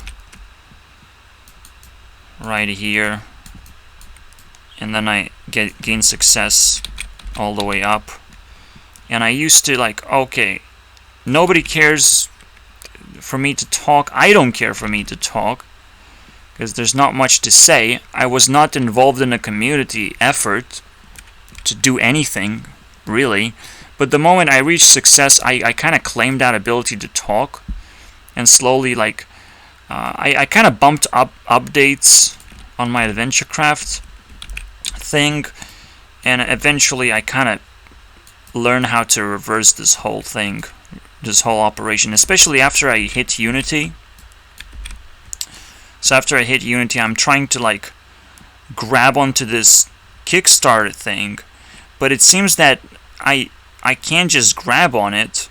I have to talk my way through and earn people's trust, pretty much. So that's a very difficult thing to do, because my personality is not rigged that way. I always want to just spike some kind of behavior, right? It just like in my Discord, I don't exactly bump people and ask them to talk to me. As an extrovert, you probably would try and trigger people into, first of all, visiting your Discord channel, and then triggering them to talk with each other, because that's important. I can't really do that. I feel like I'm preparing myself for another spike. You know, that can happen. So you also have to be prepared if you're part of the community. But this is just how things work right now. I have no idea how they work. That's what you have to understand. Zero clue. I just know that I have a certain habit of spiking things, preparing for that spike, but nobody else is prepared for it, and nobody wants to hear me talk, so nobody's still gonna be prepared for it. They're still gonna feel like this, you know, they have been grabbed and spiked, despite me talking about it, right? Because this is still pretty weak foundation. I don't know. This could be like that, but it doesn't matter because I'm doing it, because the effort is there. Once I spike someone, they can't say nothing. Okay, it's like, I warned you, you just don't listen. It's simple as that. I mean, I warn about a lot of things. I care about a lot of things too. This is why I have to talk about it, because a lot of projects that I sort of went through, experiences that I went through, are kind of finished, and but there are certainly next level of success waiting for me, so I can reach for that. But every single time it's a lot more difficult because of how many things are already finished and how satisfied I am with myself, but not satisfied with anyone else and anyone else's behavior towards me. So all this fucking mixes up so badly. I don't know what to think. I really don't. I really don't feel like... I feel like my life has been robbed, and I couldn't have proven anything to anyone just because I didn't completed my projects. I finished them. I got satisfaction out of that, but it doesn't mean that I completed them. Doesn't mean that I don't need mentoring and still keep my parenting above me, you know, to stay afloat in life, to keep following better and better career choices and bigger plans to finish those. Like, holy shit, there's a lot of things to do every single time you wake up, and it's not about chasing for a fucking job, especially if you just lost sanity doing that specifically. Yeah, just wow, it's a lot. It's a lot to take in. That's why I talk about it. I am restless now of all the successes and failures, but mostly it's all finished. It's all behind me, right? So now I'm trying to be a more balanced personality, I guess. Trying to find what that would mean. Even if the way that I talk doesn't really make sense. But at the same time, people are always gonna try and spike. Maybe they are spiking it too much, but they have podcasts. Come on. See, that's the crazy part. I think everyone is spiking it so damn much. Like, everyone is anticipating Elder Scrolls 5, for example. And if Todd Howard just came out with his podcast, like, how many people would just appreciate the shit out of it? Because on top of it being a podcast, is a project, it's an ongoing project where you get more and more details coming up and you get familiarized with what is being created, while at the same time you don't really have the hands-on experience. You can still play Skyrim though. You can still simulate most of those things in your head and just imagine that, wow, it's gonna be so much better, so much cooler. You get yourself excited. It doesn't matter whether you can play it or not. Now teasing people is quite a good deal, I would say. It's something that people are not taking right now. As game developers, like, maybe we're supposed to sit down and just tease people constantly. And if they don't listen to us, I'll just whip my, take out my objects that I didn't finish, just whip them in, just show, tease the people that know me of what I'm capable of, and then still continue just talking. And everyone is like, wait, I still have to wait months and months? Yeah, I don't know why you're waiting. I don't know why you care about me at all. I love being cared for, so please don't stop, because you probably would love it too in my situation, and you would love me to care for you even a little bit. So that's cool, and that whip is me caring too, because I care what my fans have to say a little bit, just enough to compile a pile of, like, I have to deal with this type of stuff, not because of myself, but because of that satisfaction that other people get in order to follow me, to continue their journey with me. It's kind of weird. It's kind of weird to feed other people, but it's necessary, I would say.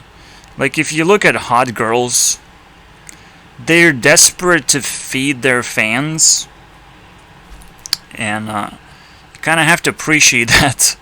It's just game over. Like, yeah, they're kind of doing that special kind of girly work, and people get satisfied for that. They follow her, but at the same time, it's obviously not perfect, especially if you blow up accidentally. That's a little bit too far. Then you become a celebrity status that you can be proud of it because it's high tier, but it doesn't necessarily mean that you will know what to do anymore. As now you're in a high spotlight. It is probably very scary in there. For me, handling a low tier situation feels a lot more comfortable. I was never pressured at all. Just even now, knowing that after 10 years people still tune in on the same project, 10 years, This is what the well, we have 9-year anniversary, and then we're gonna have 10 years next year, and we definitely gonna celebrate it properly this time. I swear, we'll do it properly. I just need to find that perfect balance, because a lot of things still kind of happen in my life. I do believe when I get really, really bored, I'll just get in tune with my work. I think it just happens naturally. Just like I mentioned, I'm waiting for that special mood. And that mood is kind of waiting and crawling around, but I never really get it because I'm still stressed out. I'm stressing out about a lot of things. And once you stop doing that, you're kind of getting into that establishment feeling, even if you're not earning any money. And because I will not be earning any money, the establishment is still fake. Whatever I am doing as a work ethic is totally fake. Okay, it's gonna completely change the moment I profit out of it, because then I will be able to start upgrading my life, and I will continue have to upgrade my work ethic alongside of this whole thing, and I might even unlock things that or experiences that I want to have, but I'm certainly not gonna make a family. That's fucking out of the window. And I'm not fucking mad about it. Like everyone else, I don't have a list of things that society just plugged in their own opinion of what a human being should have as an experience. That's fucking dumb. Okay? Having a family is an expensive business that high-tier people shouldn't dive into, because they're just gonna obliterate their lives. I just don't know, dude. I don't know how to balance that. Unless your relationship, you are dominant in your relationship, and the partner understands that you're a YouTuber and you're literally higher than them, and you just want like a little pet buddy to help you stay sane and happy, and that's it. But the YouTuber is always going to be higher than you because of how popular they are. But at the same time, you can hold on to a YouTuber as a partner for as long as it takes to find that next level of society. So you can, just enjoy being a partner with a YouTuber. That's a big deal. YouTubers, because of their popularity, they're gonna be let into this whatever this new society is gonna be established and discovered. They're gonna be the first one to break into that. Now the problem is, Americans are so fake. They pretend to have a society so damn much that I believe that they have. Is you fake it until you make it. They even have that as a fucking phrase that they use sometimes. That's crazy. And honestly, once they get rid of that fake high school girlfriend, okay, once they stop pretending to have a society and look into the wider world, and I get discovered, it's just my personal struggle. It's like, but I speak English 3 hours every time. Can you guys let me in? I didn't experience English school, or American school, that is. So, can you guys share a little bit of that experience real quick, please? Hop in and start talking about your school life. Everyone would want to do that, especially if they're not making videos. It's fucking crazy. Well, I guess people only type into chat to attract ladies for a meeting, and that's where our conversations end immediately. Or we want to scoop some drama because we're Keemstar, and yes, I guess Keemstar's level of typing messages to other people is actually quite high, which is not as high as mine, but I might have to give up that people will learn how to type and chat with each other. Like, even that's fucking a stretch to ask for, isn't it? If I cannot even get a good Minecraft version of Unity, fuck that. Well, I just I'll crack my whip eventually, and people are gonna be like, "Whoa, how did you do that?" Suck a dick, you'll find out. Just suck a dick, dude. You don't need to know anymore. Just give up and suck a dick. So I feel better about it, you know? I feel better knowing that you're gonna care for a long time. That's cool. Maybe I'll start working.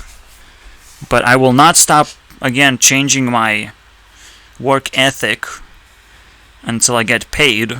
Then I will organize more structurally, because now I know what I get paid for all of a sudden.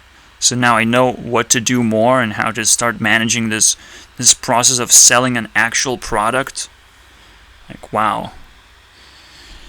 Other than that, let's dive into hour number 3. Let's see what happens next.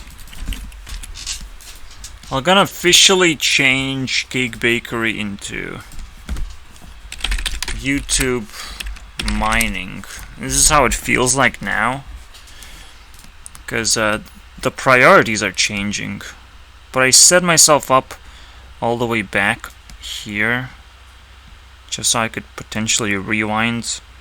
I'll upload like 4 more days of this stuff that I did. I do this daily.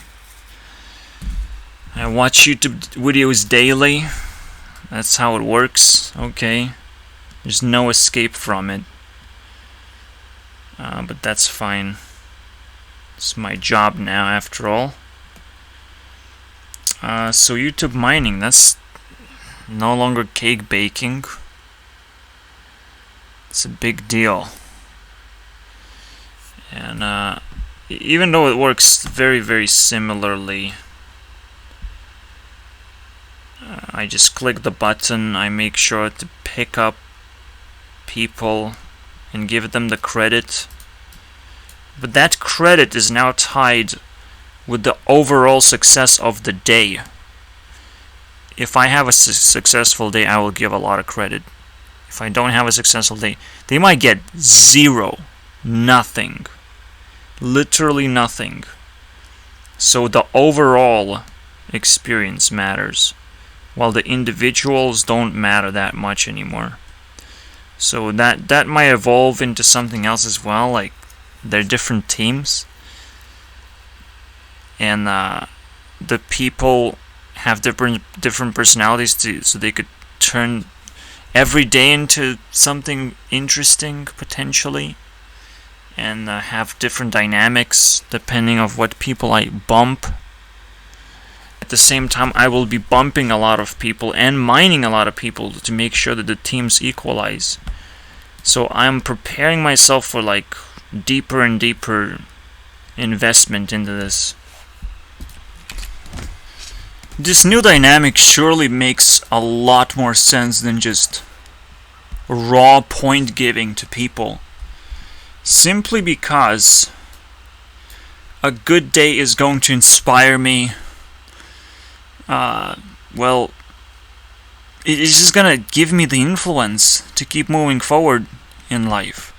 That's what a good day does. And every single ingredient of that day just gonna split the credit for it. Whatever I happen to have done, I don't know what magic happened, but it spreads out equally the credit. This is where equality plays a very interesting role of being a strategy that I haven't invented at all, because it's a different personality strategy, I would say. Equality is trying to treat everyone equally, so you're never gonna be able to truly control your perspective in life, because you most of the time gonna follow science. Science is being very reputable source, but I disagree, because I have a different personality and I don't understand this water bullshit of equality. But there is something to learn from it. When you're treating this map thing, where you're collecting experiences, some things will pop up more than others, just because of unknown causes. Honestly, it's best to put everything into a perspective and batch them together and treat an entire day as a success, and separate each time you wake up, you reset. It's quite a different process. It's very interesting, and making people work together as a team or try and shine through individually and push the day forward, it's a completely different way of interacting where you actually expect people to push you forward, make you feel good, and then you're recognizing that you're putting them under a lot of pressure to perform top tier, basically. You're expecting a lot all of a sudden. You don't just sit down and calculate the points and add them up. You are now much more invested into watching videos. And most importantly, I can sit back and just enjoy whatever is going on a lot more. Enjoyment is also a key point. Because here, if I do it here, the calculator thing, I don't know, on my computer, I no longer watch videos on my computer anymore, and probably is gonna stay that way. Also, there's another Unity. What the fuck? They're just gonna populate my desktop with Unity versions? Fuck you, dude.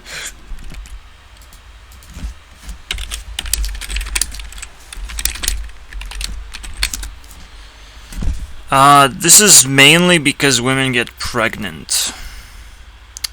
They go to War 2. Everyone has to go through all these sections I discussed previously in the end of the video.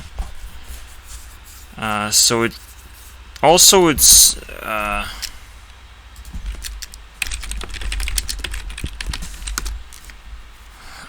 you have to just be ready to be pregnant, or do it as a job because you have been asked to. But you can't just be insecure about it. Oh, I am this and this years old, and I don't have a fucking baby yet. I don't have a family. I'm still single. Wow. Fucking bullshit, dude. It's almost even worse with women because they are younger in the relationship most of the time, and it's kind of confusing, especially now that women have made so many babies. It's an overpopulation for sure, and it's even worse than that. It's underparenting. It's having crazy expectations. The society is diluted. It has to be rebuilt again, recomposed, because it just doesn't have the consistency anymore they used to have. So society is falling apart, but we have more tools to rebuild it, and it's now gonna be super fun. Haha. Yeah, I hope those boomers are ready for changes, though. Because all these fucking memes are gonna start attacking us when we try and rebuild the foundation of society. But, like, holy shit. Is it gonna be annoying. Dealing with the dead, okay? With mentally dead. How about we call the next year team, Demon T Series, okay? Because we're gonna demonetize these motherfuckers. You don't know what I'm talking about? Everyone is obsessed with money.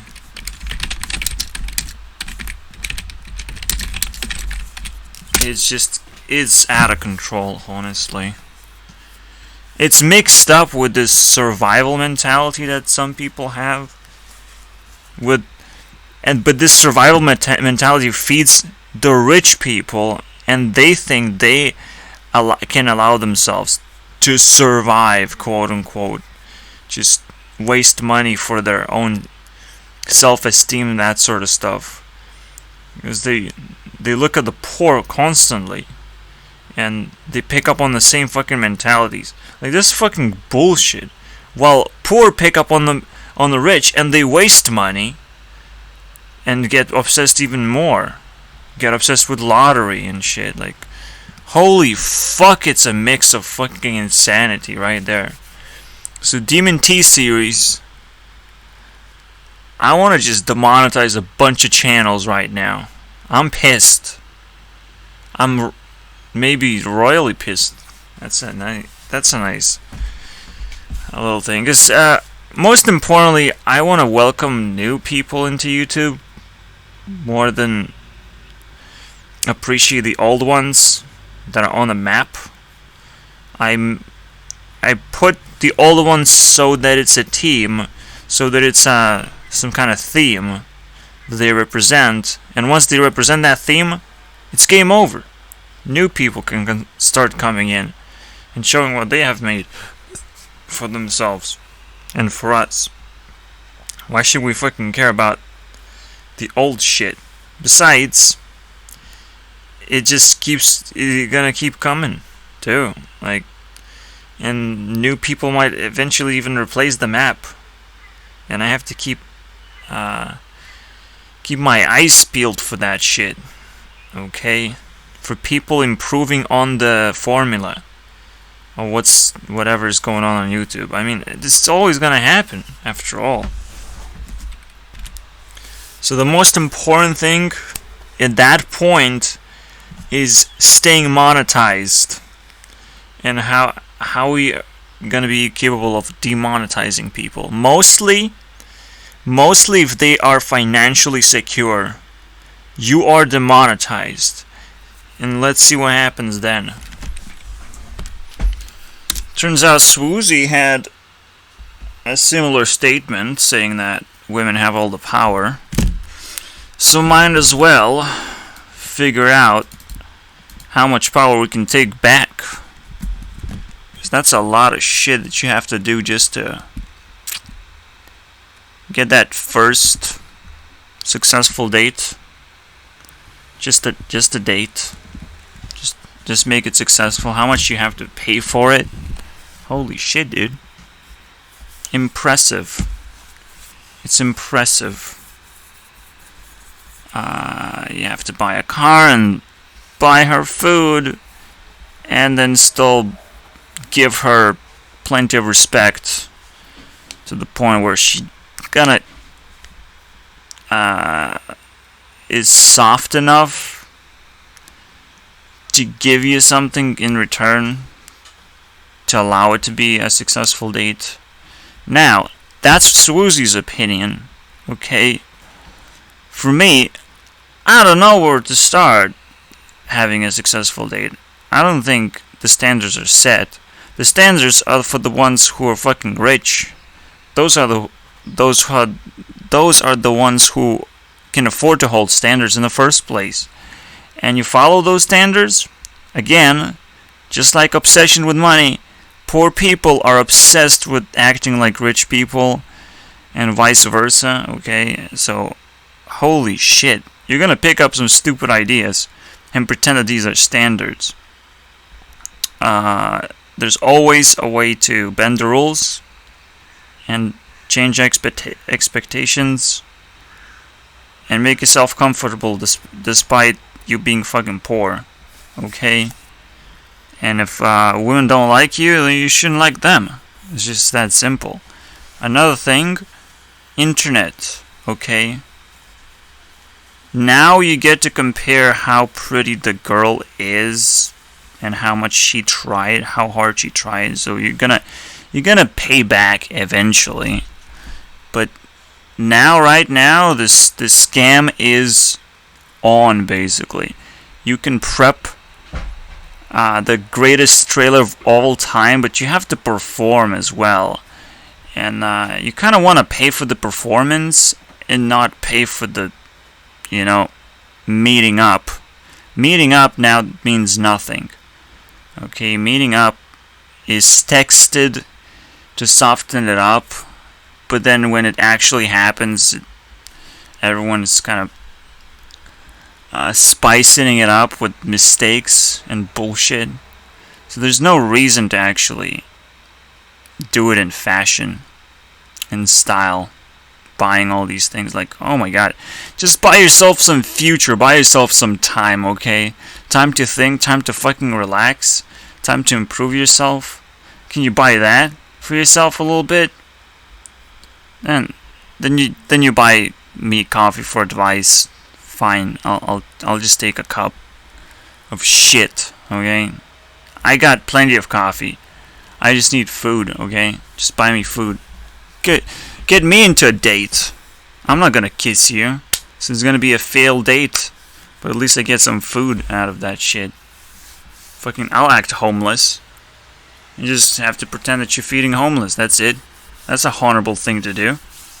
Piece of shit. And technically, if people are so obsessed with saying, "Oh, you live in mama's basement," technically I'm homeless. So, okay. You want that? Is that better for you? Does that work for you? Can you give me some money now? You know, that sort of stuff. You make me fucking feel insecure about the shit. Most importantly is like, the poorer you are, the more important is for women to step in. So much more important all of a sudden. It's such a big responsibility all of a sudden. It's insane. So, good luck. Because, I will never act poor, obviously. I'm just obsessed with rich people as anyone else. But I'm not obsessed with money, okay? And I don't hold standards as they do. I'm just obsessed with having an ego of a rich person, of a person who did so much work. I will be able to monetize it eventually. So fuck that shit. I'll take back power from women, because women are always gonna make mistakes and fail in the end. But Butler, still have to follow this little map, and I'm gonna call them maps, I guess, if I can do that. If I can help myself. A map. Oh boy. So, yeah, a settle down game. I don't know what my next move is gonna be, okay? What my next level is going to be? What am I even accepted to be doing? Or am I too late now? Everyone is fucking hooked? Or is the bad girls hooked? Or know-it-alls, I don't think they're hooked yet. Okay? They might be insecure about it, because they know everything they want to do, so they don't do certain things. But the moment they have to do it, the know-it-all crashes. That's when they crash. The bad rogue girls crash very early, but they still can, you know, keep being bad. And now it's their time to shine, technically. Because now I'm bad, you know, I'm a bad bitch. I'm a fucking dump my husband and all that shit. Like, it's happening right now. This is 25 years, buddy. This is where you at. Up to that point, you literally don't exist in a settle down game. There's no such thing. Because up to that point, it's just hookups for women. Don't give a fuck about anything else. You just care about being bad, if anything. Otherwise, these people don't get in trouble that easily. So, but it's still complicated. It gets complicated. Because, a good girl wants to be a perfect girl, essentially, eventually. And is trying to erase the past. And it's possible, because everyone watched Men in Black, and you get that flash mode into your eyes, and you just, I forgot about all my exes. Easy, dude.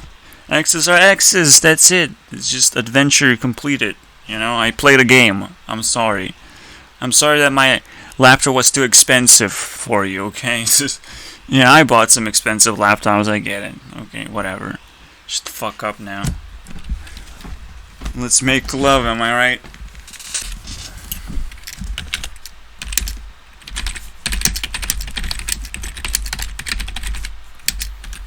Despite how difficult that might be,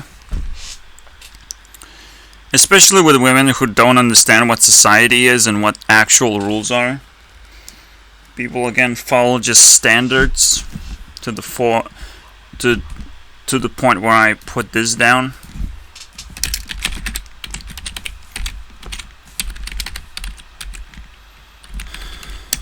Standard dead. Wow. Whatever. Psst. How the fuck do you put this thing together? I don't get it. Anyways, as they follow standards, they struggle to make proper decisions at that point. It's like, well, that's what's being asked for me, like, that's how I'm supposed to react. And then all these fucking expectations of like, oh, this is the standard. The moment you put... women do their own thing for a long time until you put them under stress, and they all act the same all of a sudden. All of them act the same, all of them make the same decisions in synchronicity. Dude, it's insane. It gets so fucking stupid, especially if there's no solid society. They will start acting like shit. Okay, like invisible, uninteractable, just non-existent thing, basically. A hole. Yeah, you can stick your dick in it. You can do naturally nothing else, basically. Absolutely nothing else. So, that is fucked up. And there's that one thing that women hold on to, and it's looking pretty. Looking memorably pretty. It's like some people can attach to their appearance to some degree. And maybe some quirks sprinkled on top, and like that's it. But their ability to make decisions and just to think for themselves. The best example, and a very simple one, is like Tinder. I'm surprised how one-sided it can get. Men have to love every single woman and heart them and grab any opportunity possible. And yeah, women get to decide. Women get to pick. And that's not cool. No one should pick in a relationship. We should try and make one. Blindly, most of the time. A blind date. Yeah. I'm not talking about a date. I'm talking about just picking things blindly. See, the internet has the same kind of issue. You attach to something, and you can't be blind anymore enough to click on other videos. That's it. Just blind enough to explore. Wow. The moment you realize how shut down you are to new experiences, that should be shocking. It's crazy. It's crazy how I feel shut down from giving new experiences to people, while I still can. And despite this experience being negative most of the time, it's also very cheap. Congratulations. You don't have to pay even a single ounce of prettiness. Just pay attention. So, it doesn't matter right now. It absolutely doesn't matter what I'm offering specifically, because I'm gonna follow the standard payment method of it being cheap, if it's cheap in the first place, you know? If I'm not offering much, if I'm breaking certain standards and expectations, I'll try to be cheap at the very beginning, and at the same time deploy standards and reprogram perception so what I just did becomes more expensive over time. Yeah, when it comes to standards, we're like, oh, let's see, who are the richest people? You pick those up and you're like, oh, okay, that's what I'm gonna do now. When it comes to anything stressful, anything that's that's about decision making, where you don't know. You're just gonna pick the standard way of dealing with things, and it's so not satisfying. But you pick up the standard to be able to explain yourself to the people around you. So you keep your friends, you know? You don't need friends. Get the fuck out of here. It's like crazy, dude. People have some resources to burn, basically, if they want to escape being bad. But most importantly, even when I break that wall, I still manage to freak people out just by talking English. Or who knows how. I mean, women will freak out eventually and stop replying, and it's game over. It's like, because they keep on holding on to more and more expectations because there's more and more decisions to make, and they fall apart eventually because they just don't follow the simple rule of just, well, give attention, see what happens.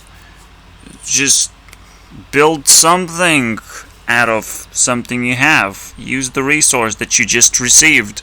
No, take it for granted is the first decision. Throw it away if you don't like it. Second decision, look sassy over it. So if you're breaking someone's heart, just don't look like you care at all. So yeah, you just why don't we decide to just kill people in general and not worry about it anymore? Because I don't like people, for example, you know, like, let's fucking kill them. So, that's what happens when you embrace their behavior. Just absolutely unstable, unsustainable, comes from boomer generation. So some of them are doomers, you know, some of them are doomed to fucking self-destruct and just get in the way of actual people, you know. Now there's just a bunch of empty people who just gonna be followers or subscribers. That's the best they can do, or just empty spot, or just a name tag in Discord. Okay, that's cool. Or a TikToker, TikTok dancer. That's what's a monkey dancing. So a lot of fucking people just gonna turn straight into animals, straight into just, you know, lose the war again, as a lot of people do, who fight wars. They most of the time lose. Who fight insecurities and they can't fucking beat those insecurities fast enough. Bam, doomer, right there. Might as well fucking put it in there. Nah. War-hungry doomers. There you go. Thanks, Belle Delphine. I mean, she's so resourceful in her song. Probably she didn't wrote it because she credited someone else. But that's cool. I still like it. Like her taste, at least. And she just packed a lot. Okay? So even just the one word doomer fucking hit me hard, dude. It's fucking stupid. And self-explanatory, honestly. There's probably somewhere like a standard to fight a standard. Oh.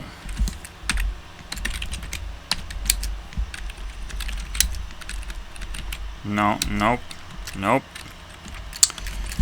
So, standard letter to a doomer. Let's use that. Doomer is even lower grade than a boomer, okay, as you can tell. Then you have a coomer, and then you have a doomer. If you're a coomer, you're still pretty good. And a boomer just is so good that fuck it, you know. Boomer is good because like it boomed potentially, or it didn't boom. It based on the definition now. You either have a child and you survived, congratulations. Or you're just about to blow up. Blow up with children or something like that. Run. I don't know, it all goes downhill, that sort of stuff. This is interesting. Do you have humor too? We'll find out. Umir. Whatever. No problem. Let's keep going. So there's a standard letter. You probably can't sleep at night. And, don't know. Okay. Think, a lot of what other people worry a lot. Worry of what other people think about you, and don't know if you were born as a product of love or fear. Ooh, interesting, isn't it? It's a standard letter. If you're a shit grade person, you deserve this. As simple as that. I want nothing to do with you because your insecurities will consume you halfway in the relationship. Yuck.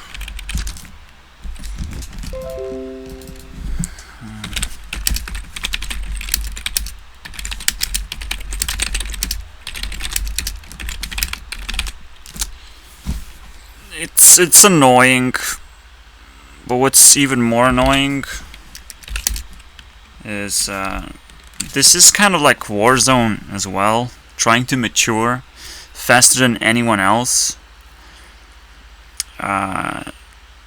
In different conditions, mostly alone, not having certain resources, just growing brain. I mean, like, holy shit, how did I dodge all the bullets all of a sudden? Well, that's an interesting thing, isn't it?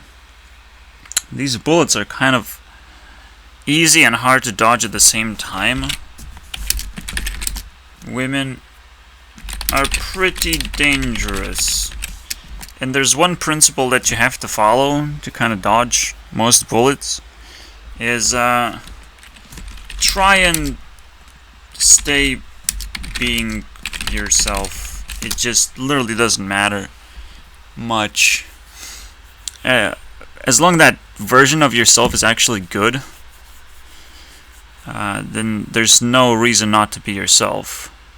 And anyone who stops you from doing it, anyone who propose themselves as the greatest opportunity in your life, which is obviously a scam until it's established. Everything is a scam until it's, given to you. It's like, well, I can buy anything in the store. I can go in, and it's kind of a scam. The only reason why it's hardly a scam because other people have bought it into it. So it's kind of tough, and it's stationary. It's already established as a shop. But how about we flip the pancake and remind you guys, you can't sell anything into the shop yourself. You have to create your own business first. Nobody's gonna fucking buy your product. Especially if you remanufacture other people's products. But you can still do that. You can still prepare meals, technically. It's just, it's probably more valuable to hold a business, so people kind of push you away from doing that. But it's an interesting aspect. You can't actually sell anything to the shop without building something substantial. So the opportunities there are kind of lame. You also don't have an opportunity to double check where these things that you buy come from. So there's plenty of scamming in shops as well.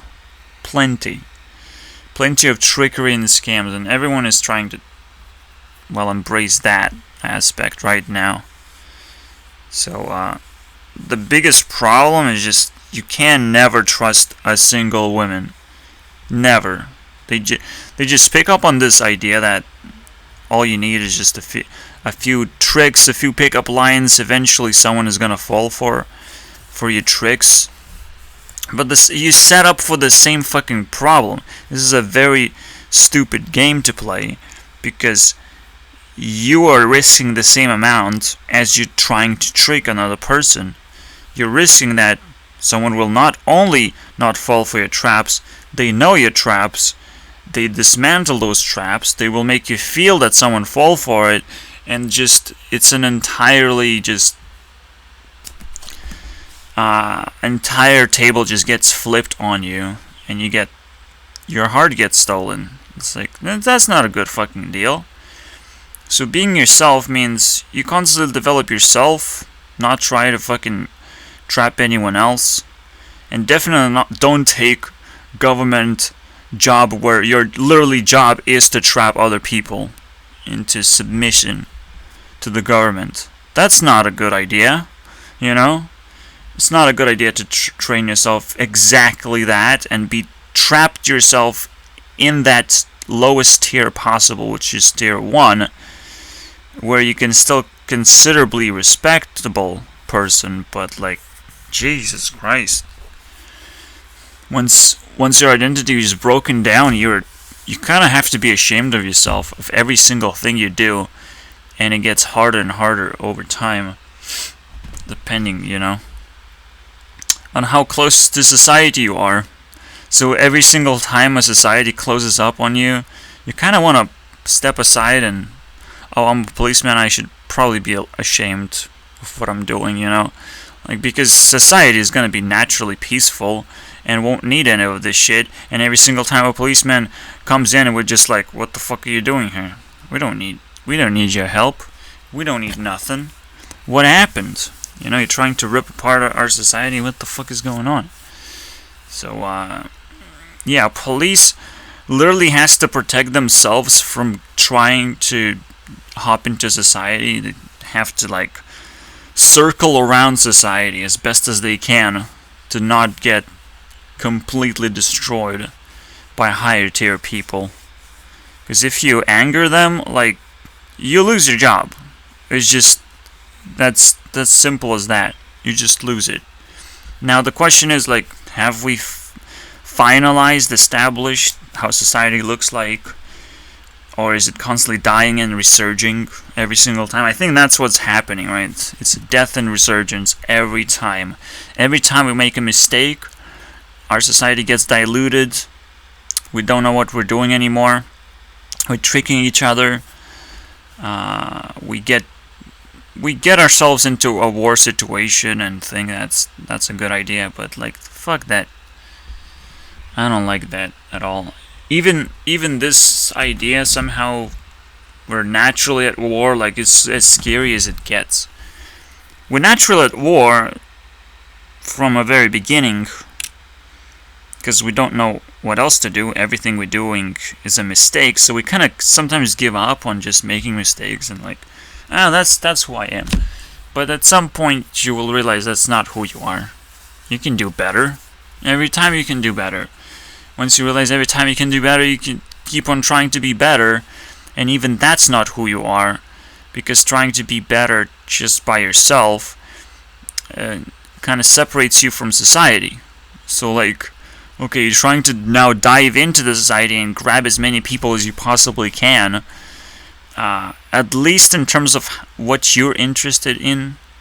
You know, you're not just interested in yourself, so you're diluting your interest. So each time you rediscover yourself, and each time is that next tier. And depending on how fast you get to that next tier, also depends what tier you are. Then it's all about that speed, okay? because we have only a very limited amount of time to live. So speed fucking matters, and comparing yourself does matter, but you have to know what you're comparing yourself to in the first place. So there's definitely a lot. It's crazy. I have to write it down now. It's another map. So first you begin making mistakes. That's your identity, literally. The next thing you do is realize, I want to improve myself. So you can imagine Ariana Grande as Cat. She just buys a lot of shit. She gets addicted to buying shit. And it turns into a mistake eventually, but before it turns into a mistake, it's almost like an addiction to find new things. That's why you're making mistakes. You allow yourself to make mistakes just because of how many new things there are to handle, you know, and to attach yourself to.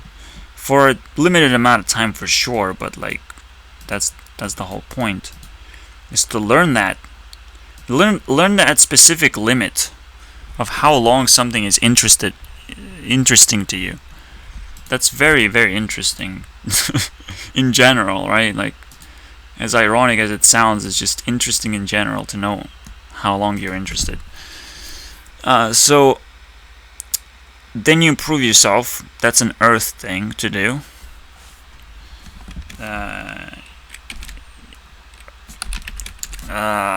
Expand your interests.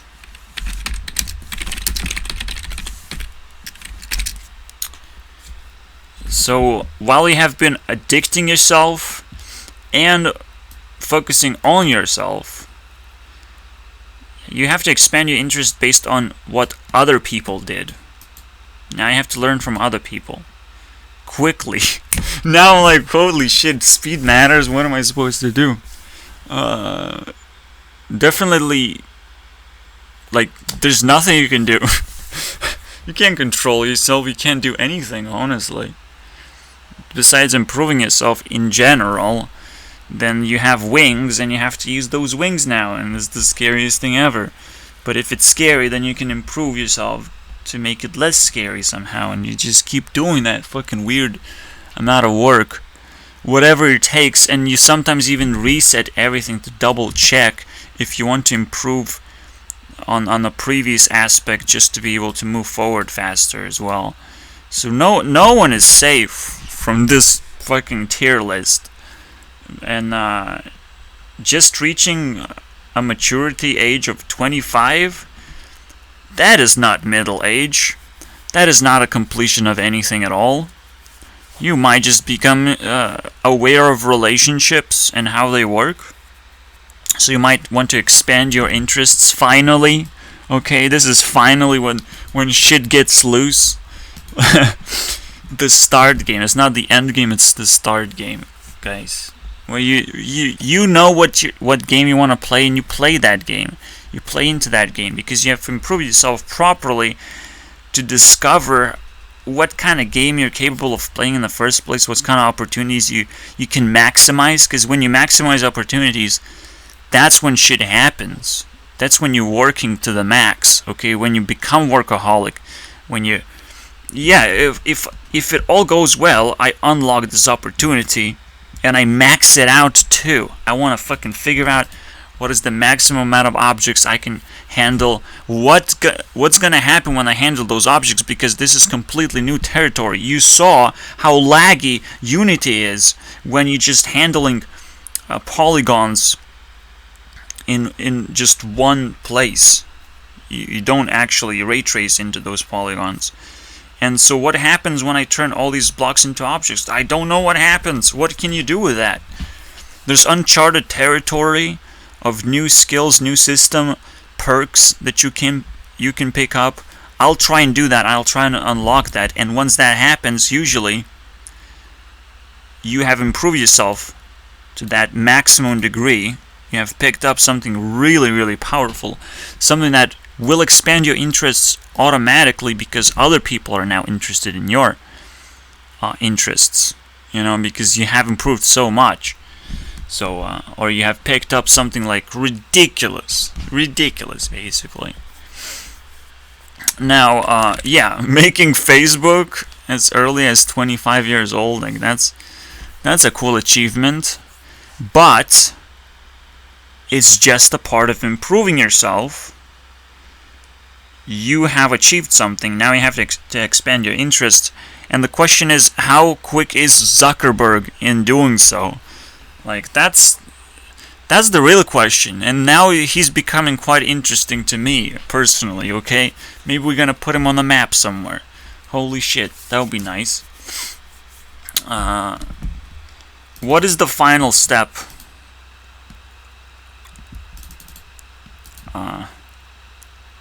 What if I skip this whole step? There's no way to actually skip it, because every single time you start something new, you go through the entire process. Because the last thing to do is mapping itself. Whatever I just did, right here, that's what it is. That's what you do. You figure out what exactly have you done. You have to identify everything to the max. Identify everything to the max, because like, it's just like you. Here's another way to put it, right? Mining, gathering, purifying, identifying.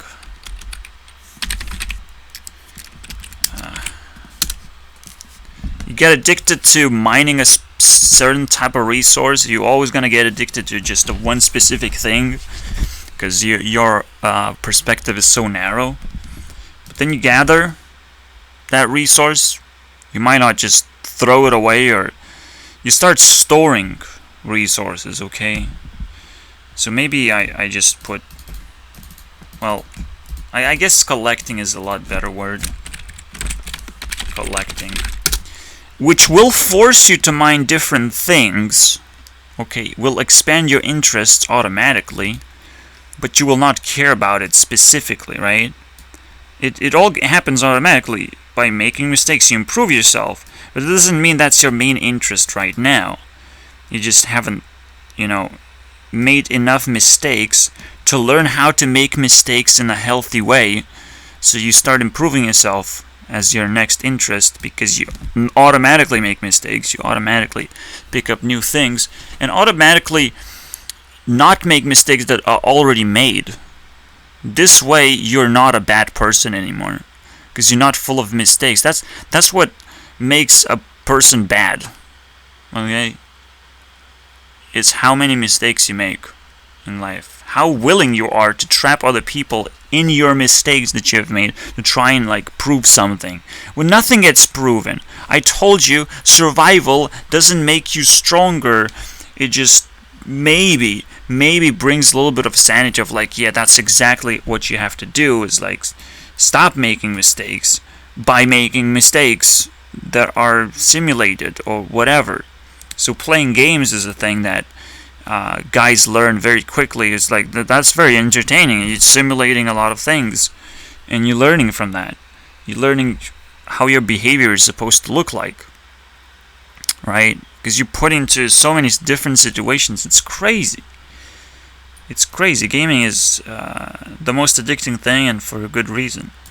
And then you start improving yourself after you collected all these experiences, and well, you can document them like I am doing right now. You can document all the experiences you have collected, and automatically that way you expand your interest. Just like now I said, oh, Zuckerberg is very interesting, because maybe he's stuck in this position. He's not really mapping anything. He's just stuck kind of learning what interests are in the first place, what people's interests are. But at the same time, it's like, wow, it's still so advanced, but nobody treats him as a human being, so maybe his interests are still kind of weird, and that's where he's gonna get stuck. and maybe he's gonna get demoted eventually. No, Facebook was garbage all along. Yes. It just happens that someone picked up some kind of system power level, and they just picked up a nice thing. They learned the system. They picked up something rare. They sold out that rarity. Established it automatically established, but that doesn't mean that the person is successful. Just like Notch is not successful until you fully successfulify your entire life. Like you get stuck somewhere that can get pretty painful. But I don't care to focus on that too much. It's just like these people are interesting, definitely, because they're public figures. That's just naturally what you have to expand your interest into people who are public about their shit. Okay, this is their shit, and they're public, so you are allowed to expand your interest on that. Whether they are public because their parents made them public, or publicity doesn't actually matter at all. Okay, it's just distraction that works against you specifically, but nobody really gets hurt from that. Okay, it's just like if you publicize a child, they're gonna get distracted by a lot of things. It's really tough to concentrate on your craft, on becoming a better person, when you're constantly being kind of, dealing with someone else's interests. Right? You're not expanding your interests, so you're not quite there yet. So it's quite a distraction for you, and you have to learn how to manage that shit. Especially if you want to be a celebrity. Most of the time, people just shut down and do what everyone else is doing, but they know they can't do that very well either, because it feels bad when now you have managed your interests, and you want to reach out to certain people, and you have to appreciate your fans. You just learn that. There's a lot of things you learn automatically as a celebrity. It's weird now. I'm seeing all these things like, well, we're still kind of equal. Most of us are equal. It's just we have to get that snap going and get unstuck from all these positions that we can get ourselves stuck. And the best thing to do is, again, effort will always win. It's unbelievable how effort wins. It's like gathering experience will always lead to a next level regardless, okay? Employ yourself. Do things, whether it's repetitive or not, as long as you're getting experience, of course. As long as it's not too repetitive and too mundane. It has to be enjoyable first. Then you put effort into it. So, a lot of people can crack themselves out of this complexity that they're in and become a better person. So, there's no hope. It's just reality. Everyone can do it. So, you can invest hope, but you can also establish an expectation, meaning that you don't care that much. You don't hope that much. You just know it's gonna happen, so you work towards that. So establishing knowledge is a lot more important than just hoping. Hopes can be exploited, for sure. So, while you collect, after mining a bunch of different resources, because now you're starting to collect, so you're expanding your interest just a little bit to make sure that you're mining every valuable resource and not just whatever you started with, right? The collection expands a little bit, but you're not expanding yourself to like, oh, I'm gonna start wood cutting too. Okay, you have your profession now, but purifying that profession will mean that anything that's similar to that profession is now your concern as well. You're expanding your interest, and you're recognizing where your profession plays a role in different situations. What would happen if you are put in different situations? You're sort of reenacting.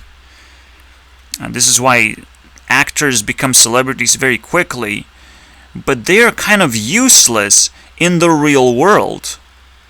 It's kind of crazy, right? They still have to reimagine themselves, reenact themselves without acting.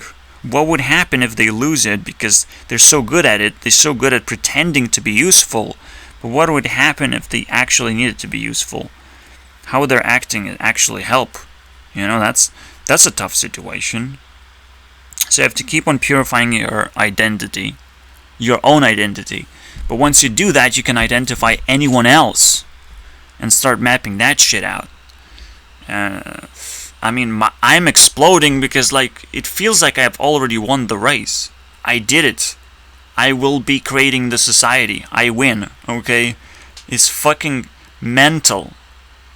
It's the most mental thing ever. It's like, I grabbed it, I have the play button. It's YouTube CEO play button, okay?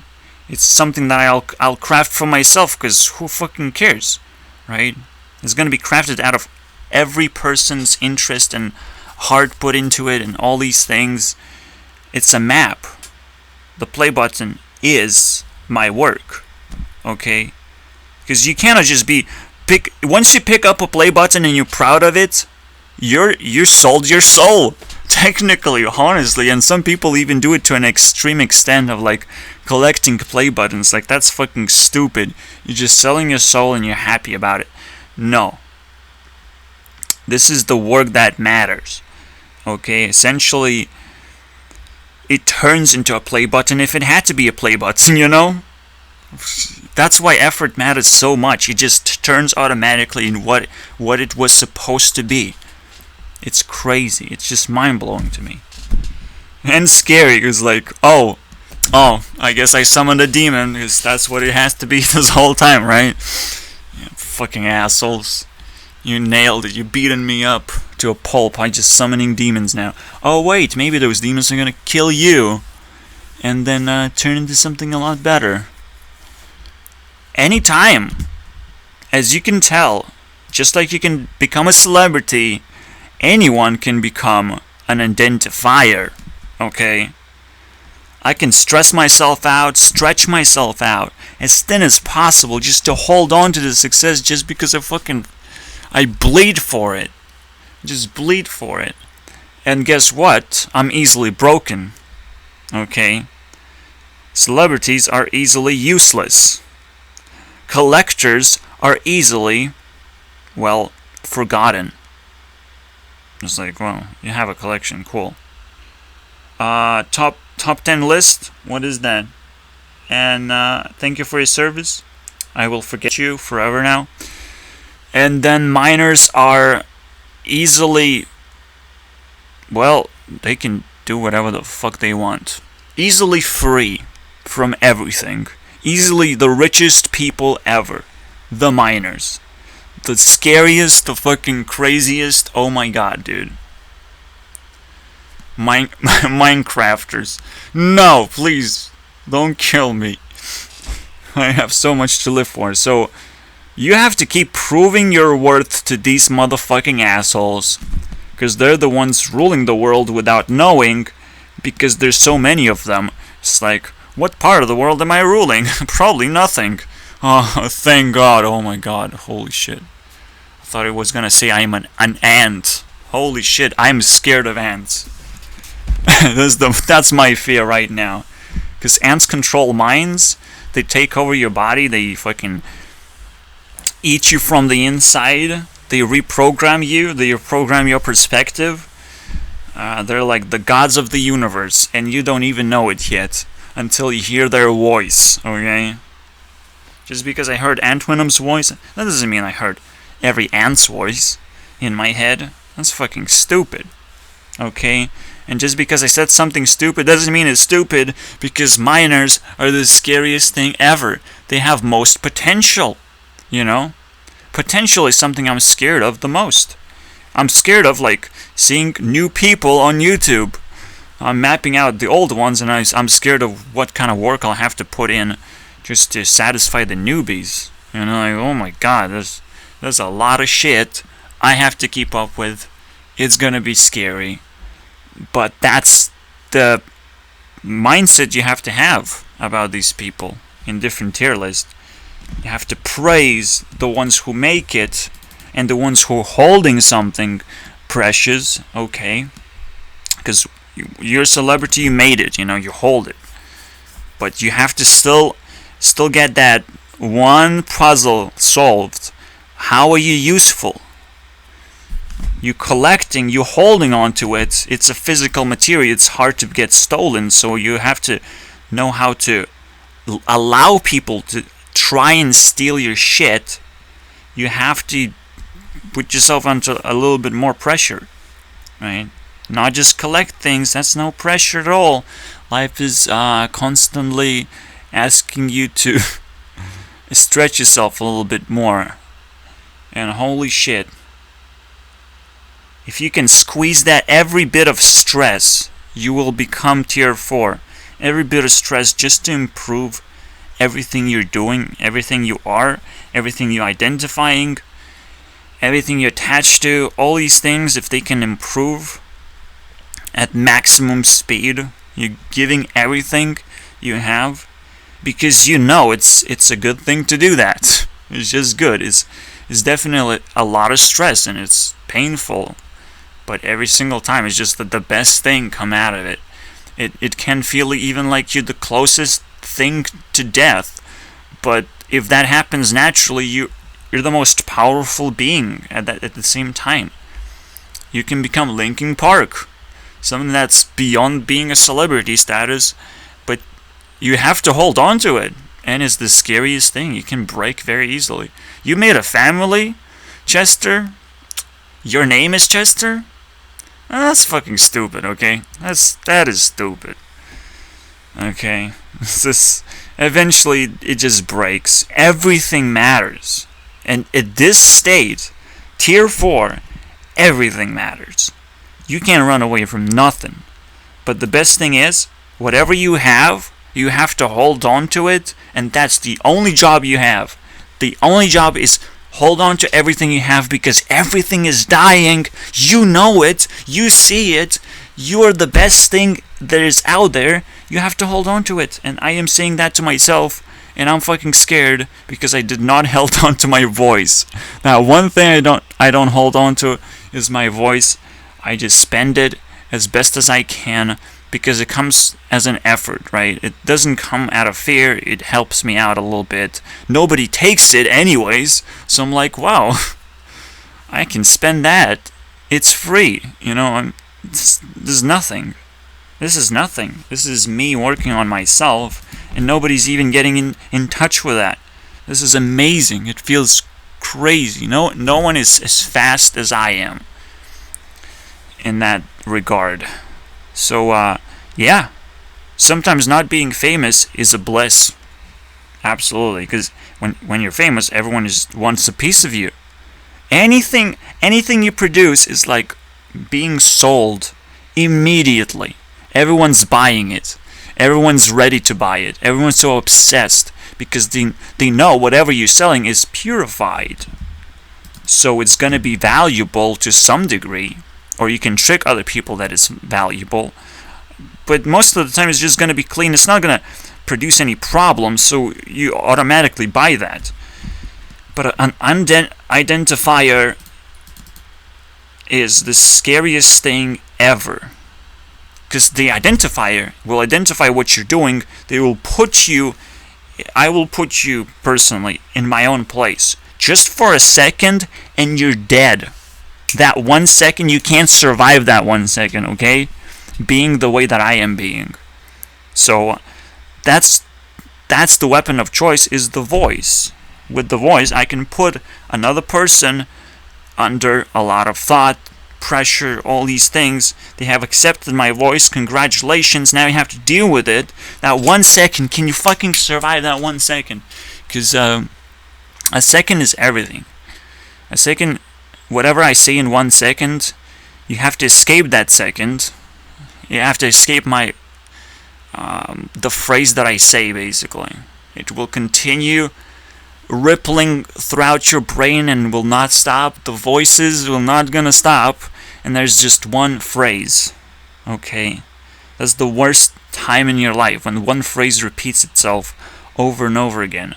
It's the worst thing. And don't force it. Don't force it, because you want to naturally escape that.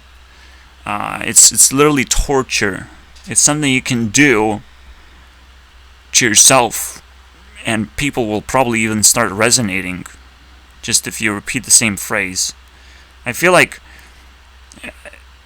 as not so magical, it seems Mr. Beast has played into this trick of repeating the same thing over and over again, but it can get so much worse if it actually means something. If you're not just counting from 1 to 100,000, but you actually mean something with it, that is the worst, okay? Because then you're implanting in other people's heads like crazy shit. And I think we're semi-telepathic, so technically, even if people are escaping telepathy, on some sense, you can repeat something to yourself, and it will just turn into pure magic. It's just the purest magic ever, okay? But how do we get here? We get here because I identify the most powerful things that I can do, and so I can put you in that loop. Just like Keemstar likes to say, once I get that scoop of power, I'll put you in a loop. Oh, don't threaten me, Keemstar. Get the fuck out of here. He didn't make it, okay? The day yesterday was not successful as a YouTube mining career, okay? Yesterday was garbage, and I put Keemstar on very high self-esteem, and I did not succeed that day. So I apologize. I appreciate the effort. It worked. I was able to consume Keemstar's work, but it didn't work in general. Okay?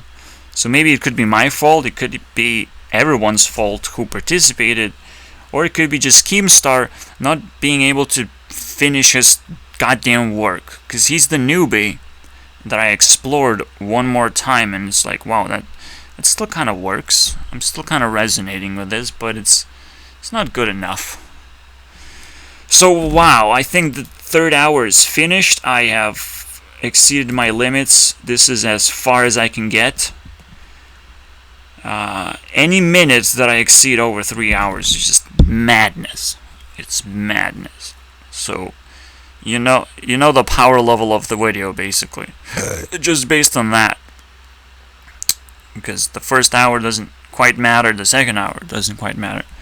The third hour is trying to just finish it up. And now all of those 2 hours start mattering. Everything I've said starts mattering. Everything starts mattering until you're exceeding that, and the tier 4, which is hour 4, happens when you have to stop automatically, unless you still have something unidentified left, until you still have something you hold on to. And every single minute matters here, okay? Is the most powerful time ever. Because even if this 4th hour is not exactly starting after 3 hours, it's like a sprinkled mess. This 4th hour is definitely hidden, so I can hold on to it better, because just like when you hold on to something, it automatically hides itself in your palm. So it's the same principle. The video itself holds that self-esteem that will be defined pretty much whatever happens after 3 hours, because that's the max, and I have to reset everything.